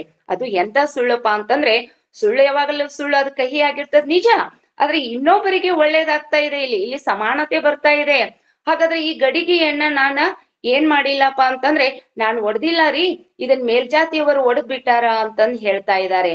ಅದಷ್ಟೇ ಅಲ್ಲದೆ ಆಮೇಲೆ ಏನಾಗ್ತಾ ಇದೆ, ಸವರ್ಣಿಯರ್ ಮಾರನೇ ದಿವ್ಸ ಬರ್ತಾ ಇದ್ದಾರೆ, ನಮಗ್ ಬೇರೆ ಗಡಿಗೆಯನ್ನು ತೆಗೆದುಕೊಡ್ರಿ, ಇಡ್ರಿ ಅಂತಂದ್ ಹೇಳಿದಾಗ, ಯಾರು ನೀವು ಒಡೆದಿರಲ್ಲ ನಿಮ್ಮ ಗಡಿಗೆಗಳನ್ನ ನೀವೇ ಏನ್ ಮಾಡ್ಕೊಳ್ಳಿ, ಹೊಸದಾಗಿ ತಂದ್ ಇಟ್ಕೊಳ್ರಿ ಅಂತಂದ್ ಅವ್ರು ಹೇಳ್ಬಿಡ್ತಾ ಇದ್ದಾರೆ. ಈ ರೀತಿ ಬಾಲಕರು ಇರುವಾಗಲೇ ಒಂದು ಕ್ರಾಂತಿಯನ್ನ ಮಾಡಿದಂತವರು. ಹಾಗೆ ಔದಾರ್ಕೆರೆ ಮುಟ್ಟುವ ಮೂಲಕ ಸುಮಾರು 94 ವರ್ಷದ ಹಿಂದೆ ಮಾರ್ಚ್ 20ರಂದು ಡಾಕ್ಟರ್ ಭೀಮರಾವ್ ಅಂಬೇಡ್ಕರ್ ಅವರು ಕೂಡ ಕೆರೆಯ ನೀರನ್ನ ಮುಟ್ಟುವ ಮುಖಾಂತರವಾಗಿ ಎಲ್ಲರಿಗೂ ಸಮಾನವಾದಂತಹ ಅವಕಾಶವನ್ನ ಕೊಟ್ಟಿದ್ದಾರೆ. ಶಾಲಾ ವಾರ್ಷಿಕೋತ್ಸವದ ಒಂದು ಸಂದರ್ಭದಲ್ಲಿ ಬಹುಮಾನ ವಿತರಣೆ ಆಗಿತ್ತು. ಎಲ್ಲರೂ ಸಿಹಿ ಹಂಚಿ ಸಂಭ್ರಮಿಸ್ತಾ ಇದ್ರು. ಹಾಗಾದ್ರೆ ದಲಿತ ವಿದ್ಯಾರ್ಥಿಗಳು ಒಂದ್ ಕಡೆ ದೂರ ನಿಂತ್ಕೊಂಡು ಸಿಹಿಯನ್ನ ಪಡೆದುಕೊಳ್ತಾ ಇದ್ರು. ನೋಡ್ರಿ, ಇಲ್ಲಿ ಯಾರು ಕಾಲ್ ಬಂದದ್ ನೋಡ್ರಿ, ಇಲ್ಲಿ ಸಿಹಿಯನ್ನ ಪಡೆದುಕೊಳ್ತಾ ಇದ್ರು. ತಾನು ಸಿಹಿ ಹಂಚಿ ಸಂಭ್ರಮಿಸಲು ಸಂತಸ ಕನಸಿನ ಮಾತಾಗಿತ್ತು. ಎಂದು ದೂರ ಸರಿದು ನಿಂತ ಬಾಲಕ ಜಗಜೀವನ್ ರಾಮ್ನನ್ನ ಕರೆದು, ನೀನು ಸಿಹಿ ಹಂಚು, ತಿನ್ನುವರು ತಿನ್ನಲಿ, ಬೇಡ ಎಂದವರಿಗೆ ಕೊಡ್ಬೇಡ ಅಂತ. ಒಂದಷ್ಟು ಜನರು ಜಾಯಿನ್ ಆಗ್ತಾ ಇದ್ದಾರೆ, ದಯಮಾಡಿ ಜಾಯಿನ್ ಮಾಡ್ಕೊಳ್ಳಿ, ನನ್ ಕಾಲ್ ಬರ್ತಾ ಇದಾವ. ತಿನ್ನುವರು ತಿನ್ನಲಿ, ಬೇಡ ಎಂದವರಿಗೆ ನೀನ್ ಕೊಡ್ಬೇಡ ಅಂತ ಅಂದಾಗ ಸಂತಸ ಗಗನಕ್ಕೇರ್ತಾ ಇದೆ. ಅಂದಿನ ಸಮಾಜ ದಲಿತರು ಮುಟ್ಟಿದ ಯಾವೊಂದು ವಸ್ತುವನ್ನು ಮುಟ್ಟುತ್ತಿರಲಿಲ್ಲ. ಜ್ಞಾನದ ಬಾಗಿಲು ದಲಿತರಿಗೆ ಮುಚ್ಚಿದಂತಹ ಕಾಲ ಸಂದರ್ಭ. ಇದೆಲ್ಲಾ ನಾವು ಮಾತಾಡ್ತೇವೆ, ಯಾರ ದಲಿತರ್ರಿ? ನಮ್ಮ ಕೆಲಸ ಕಾರ್ಯಗಳನ್ನ ಮಾಡ್ಕೊಂತ ಹೋದ್ರೆ ನಾವೇ ದಲಿತರಾಗ್ತೇವೆ ನೋಡ್ರಿ. ಹೋರಾಟದ ಹೊಸ ಹಾದಿ, ಅಸ್ಪೃಶ್ಯತೆ, ಬಡತನ, ಅಜ್ಞಾನಗಳ ವಿರುದ್ಧವಾದಂತ ಹೋರಾಟದಲ್ಲಿ ಎಂತಹ ವೀರನೂ ಸೋಲಬೇಕಾಗುತ್ತದೆ. ಬಡತನ, ಅಜ್ಞಾನಗಳು, ಕುಷ್ಠ ಮತ್ತು ಕ್ಷಯ ರೋಗಗಳಿದ್ದಂತೆ ಅವುಗಳಿಗಾದರೂ ಔಷಧ ಉಂಟು. ಆದರೆ ಬಡತನ, ಅಜ್ಞಾನ, ಅಸ್ಪೃಶ್ಯತೆಗಳಿಗೆ ಔಷಧ ಇಲ್ಲ. ಈ ಸಾಮಾಜಿಕ ಅನಿಷ್ಟಗಳನ್ನ ಹೊಡೆದೋಡಿಸಲು ದಲಿತರು ನಿತ್ಯ ಹೆಣಗಲೇಬೇಕು, ಹೋರಾಡಲೇಬೇಕು. ಇದು ನಿತ್ಯ ಬದುಕು. ಶಾಂತಿ, ಸಹಬಾಳ್ವೆ, ಸುಖ ಎಲ್ಲಿಂದ ಬಂದಿತ್ತು? ಅದಕ್ಕಂತೆ ಅಣ್ಣ ಬಸವಣ್ಣನವರ ನುಡಿ ಮಾತುಗಳು, ವಚನಗಳು ನಮಗಿಂದು ಪ್ರೇರಕ ಶಕ್ತಿಯಾಗಿ ನಿಂತಿವೆ. ಬಸವಣ್ಣನವರು, ಕುವೆಂಪು, ಕನಕದಾಸ, ಸರ್ವಜ್ಞ, ಈ ಬಹುತೇಕ ಎಲ್ಲರೂ ಕೂಡ ಈ ಒಂದು ಜಾತಿಯ ವ್ಯವಸ್ಥೆಗಳ ಬಗ್ಗೆ ಅವ್ರು ಹೇಳಿದ್ದಾರೆ. ಅವುಗಳನ್ನೆಲ್ಲಾ ನಾವು ಕೇಳ್ತೇವೆ, ಮಾಡ್ತೇವೆ, ಆದ್ರೂ ಕೂಡ ನಾವು ಅವುಗಳನ್ನ ಆಚರಣೆಯಲ್ಲಿ ತರಲಿಕ್ಕೆ ಬಹಳಷ್ಟು ಹಿಂದೇಟ್ ಹಾಕ್ತಾ ಇದ್ದೇವೆ ನೋಡ್ರಿ. ಬಹುತೇಕರು ಟೀಕಿಸುವಂತಹ, ಬಹುತೇಕರು ಆಚರಿಸುವಂತಹ ಪದ್ಧತಿಯೇ ಈ ಜಾತಿ ಪದ್ಧತಿ ನೋಡ್ರಿ. ಬಹುತೇಕರು ಟೀಕಿಸ್ತಾ ಇದ್ದಾರೆ, ಬಹುತೇಕರು ಆಚರಿಸ್ತಾ ಇದ್ದಾರೆ. ಅದಕ್ಕಂತ ಭಕ್ತ ಕನಕದಾಸ ಹೇಳಿದ್ದು, ಕುಲವೆಂದು ಹೊಡೆದಾಡದಿರಿ, ನಿಮ್ಮ ಕುಲದ ನೆಲೆ ಏನಾದರೂ ಬಲ್ಲಿರಾ ಅಂತ. ಹೊಲೆಗಂಡಲ್ಲದೆ ಪಿಂಡದ ನೆಲೆಗಾಶ್ರಯವಿಲ್ಲ, ಜಲ ಬಿಂದುವಿನ ವ್ಯವಹಾರ ಒಂದೇ, ಆಶೆ ಆಮಿಷ ರೋಷ ಹರುಷ ವಿಷಯಾದಿಗಳೆಲ್ಲ ಒಂದೇ, ಏನ ನೋದಿ ಏನ ಕೇಳಿ ಏನು ಫಲ. ಕಾಸಿ ಕಮ್ಮಾರನಾದ, ಬೀಸಿ ಮಡಿವಾಳನಾದ, ಹಾಸನಿಕ್ಕಿ ಸಾಲಿಗನಾದ, ವೇದವನೋದಿ ಹಾರುವನಾದ, ಕರ್ಣದಲ್ಲಿ ಜನಿಸಿದವರುಂಟೆ ಜಗದೊಳಗ, ಇದು ಕಾರಣ ಕೂಡಲ ಸಂಗಮ ದೇವ, ಲಿಂಗ ಸ್ಥಳವನ್ನರಿಯದವನೇ ಕುಲಜನು ಅಂತನ್. ಅದಕ್ಕಂತಾನೆ ಹೇಳಿದ್ದಾರೆ ಅಣ್ಣ ಬಸವಣ್ಣನವರು, ಯಾರು ಹೊಲಸು ತಿಂತಾ ಇದ್ದಾರೆ ಅವರೇ ಅಂತಂದ್ ಹೇಳಿದ್ದಾರೆ. ಹಾಗಾದ್ರೆ ಇಲ್ಲಿ ಎಂತವರೇ ಇರ್ಲಿ, ಅವ್ರು ಹೊಲಸು ತಿಂದ್ರಪ್ಪ ಅಂತಂದ್ರೆ ಅವರು ದಲಿತರಕ್ಕಿಂತ ಹೊಲಸನೇ ಅವರು. ಅದನ್ನೇ ಇವರು ನಂಬಿದಂತವ್ರು. ಅವ್ರು ಮುಂದೆ ಹೇಳ್ತಾ ಇದ್ದಾರೆ, ಅವ್ರ ಮೂಕ ವೇದನೆ ಸಂವೇದನೆಗಳನ್ನ ಇದರಲ್ಲಿ ಅವ್ರು ತೋಡ್ಕೊಳ್ತಾ ಇದ್ದಾರೆ, ಹೇಳ್ತಾ ಇದ್ದಾರೆ. ಅಲ್ಲಿ ಅಂತಹ ದಲಿತರ ನೆರಳು ಬಿದ್ದಲ್ಲಿ ಎಷ್ಟೇ ಹಸಿವಿದ್ದರೂ ತಿನ್ನದೆ ತಮ್ಮಲ್ಲಿದ್ದ ತಿಂಡಿಯನ್ನ ನಾಯಿ ಕಾಗೆಗಳಿಗೆ ಎಸೆಯುತ್ತಿದ್ದಂತಹ ಸವರ್ಣೀಯರಿಗೆ ಈ ಡಾಕ್ಟರ್ ಬಾಬು ಜಗಜೀವನ್ ರಾವ್ ಅವರು ಸಿಹಿ ತಿಂಡಿ ಹಂಚಿದ್ದು ಎನ್ನುವುದು ರಾಮ್ ಮತ್ತು ಆತನ ಮನೆಯವರ ಹೋರಾಟಕ್ಕೆ ದೊರೆತಂತ ವಿಜಯವೇ ಹೊರತು ಅದು ಸಾಮಾಜಿಕ ಪರಿವರ್ತನೆಯ ಸಂಕೇತವಾಗಿರಲಿಲ್ಲ. ಇಲ್ಲಿ ಮೂಕ ಸಂವೇದನೆ ಅವರಲ್ಲಿ ಉಂಟಾಗ್ತಾ ಇದೆ. ಏಕೆ ಈ ಸವರ್ಣೀಯರು ನಮ್ಮನ್ನ ಕಂಡರೆ ಸಿಡಿಯುತ್ತಾರೆ, ದೂರ ಸರಿಯುತ್ತಾರೆ? ನಾವು ಆಚರಣೆಯಲ್ಲಿ ಸವರ್ಣೀಯರಿಗಿಂತ ಸುಸಂಸ್ಕೃತರು, ಧಾರ್ಮಿಕ ಪೂಜಾದಿಗಳನ್ನ ಅನುಸರಿಸುವ ನಮಗೆ ಏಕೆ ಹೀಗೆ? ನಾವಾರು ಸತ್ತ ಪ್ರಾಣಿ ತಿನ್ನುವುದಿಲ್ಲ, ಚರ್ಮ ಸುಲಿಯುವುದಿಲ್ಲ. ಮೂಕವಾಗಿ ಯೋಚಿಸಿದಂತಹ ಬಾಲಕ ನೋಡ್ರಿ. ಬಹುಪಾಲ ಸವರ್ಣೀಯರಿಗಾಗಿ ರಾಷ್ಟ್ರ ಸ್ವಾತಂತ್ರ್ಯವೆಂದರೆ ಪ್ರಾಚೀನ ವೈಭವಗಳಾದಂತ ವರ್ಣಾಶ್ರಮ ಪದ್ಧತಿಯನ್ನೇ ಮತ್ತೆ ಬೆಳೆಸುವ ಮುಕ್ತಾವಕಾಶ ಎಂಬುದಾಗಿತ್ತು ಎಂಬುದನ್ನು ಡಾಕ್ಟರ್ ಬಾಬು ಜಗಜೀವನ್ ರಾಮ್ ಅವರು ಕಂಡುಕೊಳ್ತಾ ಇದ್ದಾರೆ. ತನ್ನ ನೋವನ್ನ ಇತರರು ಕಂಡುಕೊಳ್ಳುವಂತೆ ಮಾಡುವಲ್ಲಿ ಯಶಸ್ವಿ ಆಗ್ತಾ ಇದ್ದಾರೆ. ಉಂಬಲ್ಲಿ ಉಡುವಲ್ಲಿ ಕ್ರಿಯೆ ಎಳೆಯುತ್ತೆಂಬವರು, ಕೊಂಬಲ್ಲಿ ಕೊಡುವಲ್ಲಿ ಕುಲವನ್ನರುಸುವವರು, ಎಂತಯ್ಯ ಅವರ ಭಕ್ತರೆಂಬೆ, ಎಂತಯ್ಯ ಅವರ ಯುಕ್ತರೆಂಬೆ, ಕೂಡಲ ಸಂಗಮ ದೇವ ಕೇಳಯ್ಯ, ಫಲತಿ ಶುದ್ಧ ನೀರ ಮಿಂದಂತಾಯಿತಯ್ಯ ಅಂತ. ಇಲ್ಲಿ ಅವರು ಬಹಳಷ್ಟು ನೋವನ್ನು ಉಂಟ್ಕೊಂಡು ಹೇಳ್ತಾ ಇದ್ದಾರೆ. ನಿತಾಲ್ ಭಗತ್ ಎಂಬುವರು ಶ್ರೀಮಂತ ಕುಲಸ್ಥರು ಬಾಲಕ ಡಾಕ್ಟರ್ ಬಾಬು ಜಗಜೀವನ್ ರಾವ್ ಅವರಿಗೆ ರಾಮನ ಭಾವನೆಗಳನ್ನಗೆ ಬೆಲೆ ಇಟ್ಟು ಆತನಿಗೆ ಸಹಾಯವನ್ನ ಮಾಡ್ತಾ ಇದ್ದಾರೆ. ತನಗೆ ತಿಳಿಯದಂತೆ ಬಾಲಕ ಸಮಾಜದ ಸುಧಾರಣಾಕಾರನಾಗಿ ಕಂಡು ಬರ್ತಾ ಇದ್ದಾರೆ.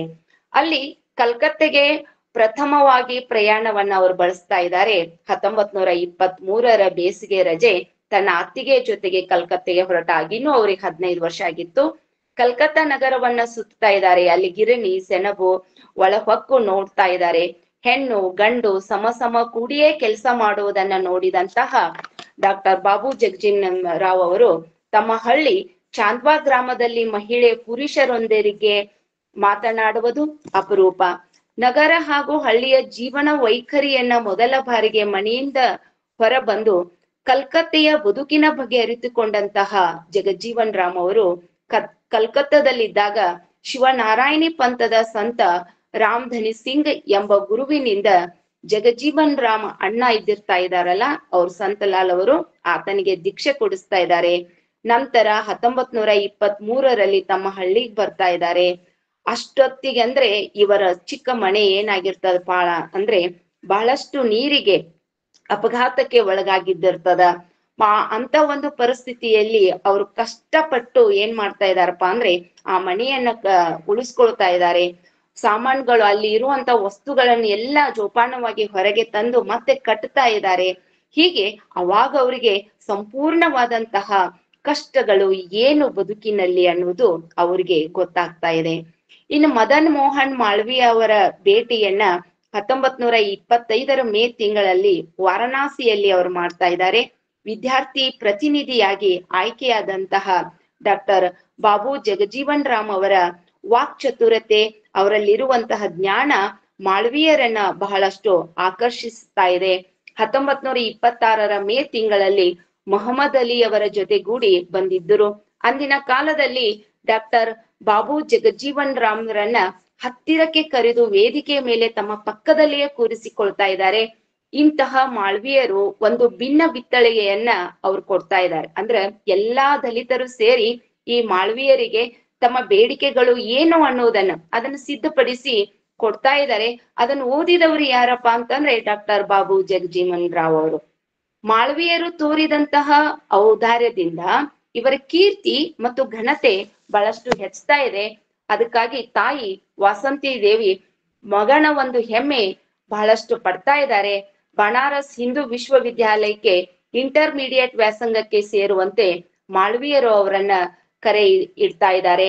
ಮೆಟ್ರಿಕ್ಯುಲೇಷನ್ ಪರೀಕ್ಷೆಯಲ್ಲಿ 1926ರಲ್ಲಿ ಪ್ರಥಮ ದರ್ಜೆಯಲ್ಲಿ ಉತ್ತೀರ್ಣರಾಗ್ತಾ ಇದ್ದಾರೆ. 100ಕ್ಕೆ 100 ಅಂಕಗಳನ್ನ ಇವ್ರು ಗಳಿಸ್ತಾ ಇದ್ದಾರೆ. ಒಬ್ಬ ದಲಿತ ಬಾಲಕ ಆರಾನಗರ್ ಪ್ರೌಢಶಾಲೆಯಲ್ಲಿಯೇ ಅತಿ ಹೆಚ್ಚು ಅಂಕ ಗಳಿಸಿದ್ದು ಹೇಗೆ ಎಂದು ಆಡಳಿತ ಮಂಡಳಿಯವರು ಇವರನ್ನ ಕೇಳ್ತಾ ಇದ್ದಾರೆ. ನಿಮ್ಮ ಮೇಲೆ ಏಕೆ ಕ್ರಮ ಕೈಗೊಳ್ಳಬಾರದು, ಯಾಕೆ ಅಂತ ಹೇಳಿ ಮುಖ್ಯೋಪಾಧ್ಯಾಯರನ್ನ ಕೇಳಿದಾಗ ಈ ಪ್ರದೇಶದಲ್ಲಿರುವ ಎಲ್ಲಾ ಮುಖ್ಯೋಪಾಧ್ಯಾಯರ ಮೇಲೆ ನೀವು ಕ್ರಮ ಕೈಗೊಳ್ಬೇಕ್ರಿ ಅಂತಾರ. ಅವ್ರು ಯಾಕೆ ಅಂತಾರ, ಅವರು ಇಡೀ ಜಿಲ್ಲೆಗೆನೆ ಫಸ್ಟ್ ಹೆಚ್ಚು ಅಂಕಗಳನ್ನ ಪಡೆದಂತ ವಿದ್ಯಾರ್ಥಿ ಆಗಿದ್ದಾರೆ. ಹಾಗಾದ್ರೆ ಇಡೀ ಜಿಲ್ಲೆಯಲ್ಲಿ ಇರುವಂತ ಎಲ್ಲಾ ಹೆಡ್ ಮಾಸ್ಟರ್ಗಳ ಮೇಲೆ ನೀವು ಕ್ರಮ ಕೈಗೊಳ್ಬೇಕಂತ ಇದ್ದಾರೆ. ನೋಡ್ರಿ, ಅವಾಗ ಇನ್ನೂ ಅವ್ರಿಗೆ 18 ವರ್ಷ ಆಗಿತ್ತು. ಹೀಗೆ ಪಂಡಿತ್ ಮಾಲ್ವೀಯರ ಮುಂದೆ ಗಾಂಧೀಜಿಯವರು ಸಪ್ಪೆಯಾಗಿ ಕಾಣ್ತಾ ಇದ್ದಾರೆ. ಈ ಯುಗದ ಮಹಾಪುರುಷರೆಂದೇ ಅವರನ್ನ ಭಾವಿಸ್ತಾ ಇದ್ದಾರೆ. ಆ ಕಾಲದಲ್ಲಿ ಪಂಡಿತ್ ಮದನ್ ಮೋಹನ್ ಮಾಲ್ವೀಯರಂತ ಮಹಾನ್ ವ್ಯಕ್ತಿಯವರೇ ಜಗಜೀವನರನ್ನ ಆಹ್ವಾನಿಸಿದರೆಂದರೆ ಅದು ಆ ಕಾಲಕ್ಕೆ ಒಂದು ಅಪರೂಪದ ಘಟನೆ ಆಗಿತ್ತು ಅಂತ. ಬಹಳಷ್ಟು ಹಾಸ್ಟೆಲ್ನಲ್ಲಿ ಅವರಿಗೆ ಬಹಳಷ್ಟು ಮುಜುಗರವನ್ನ ವ್ಯಕ್ತಪಡಿಸ್ತಕ್ಕಂಥದ್ದು. ಯಾಕಂದ್ರೆ ಮನುಷ್ಯರನ್ನ ಮುಟ್ಟದೇ ಇರುವಂತ ಒಂದು ಪರಿಸ್ಥಿತಿ ನಮಗೆ ನಿಮಗೆಲ್ಲರಿಗೂ ಗೊತ್ತೇ ಇದೆ. ಇಂತ ಕೊರೋನಾ ಟೈಮ್ದಲ್ಲಿ ಯಾರು ಮುಟ್ತಾ ಇದ್ರಿ, ಅವ್ರ ಒಂದು ನಾಯಿ ಇದು ಕೂಡ ಮುಟ್ತಾ ಇದ್ದಿರ್ಲಿಲ್ಲ ಅನ್ನೋದನ್ನ ಅವ್ರು ವ್ಯಕ್ತಪಡಿಸ್ತಾ ಇದ್ದಾರೆ. 1927ರಲ್ಲಿ ಬನಾರಸ್ ನಗರದ ಕ್ಷೌರಿಕರು ದಲಿತರಿಗೆ ಕ್ಷೌರ ಮಾಡುವುದನ್ನ ಖಂಡಿಸ್ತಾ ಇದ್ದಾರೆ.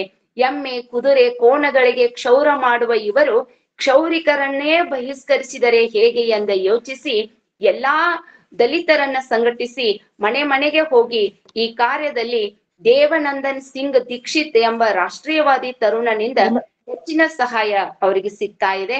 ಹೀಗೆ ರಾಷ್ಟ್ರೀಯ ಆಂದೋಲನದಲ್ಲಿ ಮನಪೂರ್ವಕವಾಗಿ ಉತ್ಸುಕರಾಗಿ ಮೋತಿಲಾಲ್ ನೆಹರು, ಲಾಲ್ ಬಾಲ್ ಫಾಲ್, ಸರೋಜಿನಿ ನಾಯ್ಡು, ದೇಶ್ ಬಂಧು, ಚಿತ್ತರಂಜನ್ ದಾಸ್, ಮಹಾತ್ಮ ಗಾಂಧೀಜಿಯವರ ಬಗ್ಗೆ ಓದಿಕೊಂಡು ವಿಷಯವನ್ನ ಇವರು ಮನನ ಮಾಡ್ಕೊಳ್ತಾ ಇದ್ದಾರೆ. ಹೀಗೆ ಯಾಕೆ ಈ ಮಾತನ್ನ ಹೇಳ್ತಾ ಇದ್ದಾರೆ ಅಂದ್ರೆ ಅಸ್ಪೃಶ್ಯ ಜನತೆಗೆ ತಮ್ಮ ಸೇವೆಯನ್ನ ಯಾವ ರೀತಿಯಲ್ಲಾದ್ರೂ ಸಲ್ಲಿಸ್ಬೇಕೆಂಬುವ ನಿರ್ಧಾರವನ್ನ ಅವ್ರು ಮಾಡ್ತಾ ಇದ್ದಾರೆ. 1926ರಿಂದ 1928ರವರೆಗೆ ಬನಾರಸದಲ್ಲಿ ಇದ್ಕೊಂಡು ಇಂಟರ್ ಸೈನ್ಸ್ ಪರೀಕ್ಷೆ ಪಾಸ್ ಆಗಿ ಕಲ್ಕತ್ತಾ ವಿಶ್ವವಿದ್ಯಾಲಯದಲ್ಲಿ ಅವರು ಸೇರ್ತಾ ಇದ್ದಾರೆ. ನಗರದ ದಲಿತ ವರ್ಗದವರ ಅಮಾನವೀಯ ಪರಿಸ್ಥಿತಿಯನ್ನ ಕಾಣ್ತಾ ಇದ್ದಾರೆ. ಸರ್ಕಾರಿ ಕಚೇರಿಗಳಲ್ಲಿ, ದವಾಖಾನೆಗಳಲ್ಲಿ, ಕಾರ್ಖಾನೆಗಳಲ್ಲಿ, ನಗರಸಭೆಯಲ್ಲಿ ಮುಂತಾದ ಕಡೆ ಕೀಳಾಗಿ ಕಾಣುವಂತಹ ಅಂತವರನ್ನ ಪಶುಗಳಂತೆ ವಾಸಿಸುವ ಬಡ ಜನರನ್ನ ಕಂಡು ಅಂದು ಕಲ್ಕತ್ತೆಗೆ ಹೋದಾಗ ಅವರು ಮಮ್ಮಲ್ಲ ಮರಗಿರ್ತಾ ಇದ್ದಾರೆ. ಈ ಕಾರಣಕ್ಕಾಗಿ ಮತ್ತೆ ಅವರು ಕಲ್ಕತ್ತೆಗೆ ಹೋಗಲು ಮನಸ್ಸನ್ನ ಮಾಡ್ತಾ ಇದ್ದಾರೆ. ಪ್ರಥಮವಾದಂತಹ ಸಭೆಯನ್ನ ಕಲ್ಕತ್ತೆಯಲ್ಲಿ ಮಾಡ್ತಾ ಇದ್ದಾರೆ. ಕಲ್ಕತ್ತಾದ ವೆಲ್ಲಿಂಗ್ಟನ್ ಪಾರ್ಕ್ ನಲ್ಲಿ ಒಂದು ಪ್ರಥಮ ಸಭೆಯನ್ನ ಮಾಡ್ತಾ ಇದ್ದಾರೆ. 20 ವರ್ಷ ಅವಾಗೆ ಡಾಕ್ಟರ್ ಬಾಬು ಜಗಜೀವನ್ ರಾಮ್ ಅವರಿಗೆ. ಆ 20 ವರ್ಷದ ವಿದ್ಯಾರ್ಥಿ 50,000 ಜನರನ್ನ ಸೇರಿಸ್ತಾ ಇದ್ದಾರೆ. ಅವಾಗ 1926ರಲ್ಲಿ ಬ್ರಿಟಿಷ್ ಒಂದು ಬ್ರಿಟಿಷ್ ಸರ್ಕಾರ ಒಂದು ವಿಚಿತ್ರವಾದಂತಹ ಆಜ್ಞೆಯನ್ನ ಹೊರಡಿಸಿತ್ತು. ಸರ್ಕಾರ ಅಂತಂದ್ರೆ ಈ ಆಜ್ಞೆಯ ಪ್ರಕಾರ ಇನ್ನು ಮುಂದೆ ಮೊಹರರನ್ನ ಮಿಲಿಟರಿಯಲ್ಲಾಗಲಿ ಮತ್ತು ಪೊಲೀಸ್ ಖಾತೆಯಲ್ಲಾಗಲಿ ಸೇರಿಸಿಕೊಳ್ಳುವಂತಿರ್ಲಿಲ್ಲ. ಈಗಾಗಲೇ ಇದ್ದವರನ್ನ ಮೊಹರರನ್ನ ತೆಗೆದು ಹಾಕಲಾಯಿತು. ಸಾಮಾಜಿಕವಾಗಿ ಬಹಿಷ್ಕಾರಗೊಂಡಂತಹ ಜನರ ಹೊಟ್ಟೆಗೆ ಕಲ್ಲು ಬಿತ್ತು. ಇಡೀ ವರ್ಗ ರೊಚ್ಚಿಗೆತ್ತು. ಪ್ರತಿಭಟನೆಗಳು ಆರಂಭವಾದವು. ಬ್ರಿಟಿಷ್ ಸರ್ಕಾರದ ಅಸ್ಪೃಶ್ಯರಿಗೆ ಸೈನಿಕ ಭರ್ತಿ ನಿಷೇಧದ ವಿರುದ್ಧ ಹೋರಾಟ ಕೋರೆಗಾಂವ್ದಿಂದಲೇ ಆರಂಭಿಸಬೇಕೆಂದು ಡಾಕ್ಟರ್ ಅಂಬೇಡ್ಕರ್ ನಿರ್ಧರಿಸಿದ್ರು ಜನವರಿ 1927ರಂದು. ಅದೇ ಒಂದು ವಿಜಯ ಸ್ತಂಭದ ಎದುರೇ ಇಂತಹ ಚಳುವಳಿ ಆಯಿತು. ಬಾಬು ಜಗಜೀವನ್ ರಾವ್ ಅವರು ತಮ್ಮ ಒಂದು ಪುಸ್ತಕ ಕಾಸ್ಟ್ ಚಾಲೆಂಜಸ್ ಇನ್ ಇಂಡಿಯಾ ಎಂಬ ತಮ್ಮ ಪ್ರಕಟಿತ ಪುಸ್ತಕದಲ್ಲಿ ಈ ಮಾತುಗಳನ್ನ ಅವರು ಹೇಳಿದ್ದಾರೆ. ವಂಚಿತ ಪರಿಶಿಷ್ಟ ಜಾತಿ ಜನಾಂಗದ ಕುರಿತು ಹೀಗೆ ಬರಿತಾ ಇದ್ದಾರೆ. ಹೆಚ್ಚು ಕಡಿಮೆ ಪ್ರತಿ 6 ಜನ ಭಾರತೀಯರಲ್ಲಿ ಒಬ್ಬ ದಲಿತನಿದ್ದಾನೆ. ಇದಕ್ಕೆ ಪರಿಶಿಷ್ಟ ಪಂಗಡಗಳನ್ನ ಸೇರಿಸಿದರೆ ಪ್ರತಿ 4 ಅಥವಾ 5ರಲ್ಲಿ ಒಬ್ಬ ದಲಿತ ಭಾರತೀಯನಿದ್ದಾನೆ. ಈ ದಲಿತರೆಲ್ಲರ ಶಿಕ್ಷಣ, ಉದ್ಯೋಗ ಮತ್ತು ಅಭ್ಯುದಯದ ಸಮಸ್ಯೆಗಳ ಅಗಾಧತೆಯ ಅರಿವಾಗಬೇಕಾದರೆ ಭಾರತದ ಎಲ್ಲಾ ಪರಿಶಿಷ್ಟ ಜಾತಿ ಮತ್ತು ಜನಾಂಗಗಳ ಒಟ್ಟು ಜನಸಂಖ್ಯೆ ಇಂಗ್ಲೆಂಡ್ ಅಥವಾ ಜರ್ಮನಿಗಿಂತ ಹೆಚ್ಚಾಗಿದೆ, ಜಪಾನ್ ಅಥವಾ ಇಂಡೋನೇಷ್ಯಾದ ಜನಸಂಖ್ಯೆಗೆ ಸಮಾನವಾಗಿದೆ ಅಂತಂದು ಹೇಳ್ತಾ ಇದ್ದಾರೆ. ಯಾಕೆ ಇವರನ್ನ ನಾವು ಆ ಕೃಷಿ ಕಾರ್ಮಿಕರು ನೋಡ್ರಿ, ಇಲ್ಲೇ ಹಸಿರು ಕ್ರಾಂತಿಯ ಹರಿಕಾರರು ಅಂತಂದು ನಾವು ಕರಿತಾ ಇದೆ. ಅದ್ರ ಬಗ್ಗೆನೂ ಅವರು ತಮ್ಮ ಒಂದು ಪುಸ್ತಕದಲ್ಲಿ ಹೇಳ್ತಾ ಇದ್ದಾರೆ. ಇವರನ್ನ ಹಸಿರು ಕ್ರಾಂತಿಯ ಹರಿಕಾರರು ಅಂತಂದು ಯಾಕೆ ಕರೀತಾ ಇದ್ದಾರಪ್ಪ ಅಂತಂದ್ರೆ, ಹಸಿರು ಕ್ರಾಂತಿ ಎಂದರೆ ಕೃಷಿಯಲ್ಲಿ ಬದಲಾವಣೆಗಳನ್ನ ತರೋದು. ಅದು ತಾಂತ್ರಿಕವಾಗಿ ಆಗಿರ್ಬೋದು, ಆಹಾರ ಉತ್ಪಾದನೆಯನ್ನ ಹೆಚ್ಚಿಸುವಂತ ಒಂದು ಚಳವಳಿ. ಇದು 1960ರಲ್ಲಿ ಪ್ರಾರಂಭವಾಯಿತು. ಭಾರತದ ಹಸಿರು ಕ್ರಾಂತಿಯ ಪಿತಾಮಹ ಯಾರು ಇದ್ರಪ್ಪ ಅಂದ್ರೆ ಡಾಕ್ಟರ್ MS ಸ್ವಾಮಿನಾಥನ್ ಅವರು ಕ್ರಾಂತಿಕಾರರು, ಇವರು ಹರಿಕಾರರು.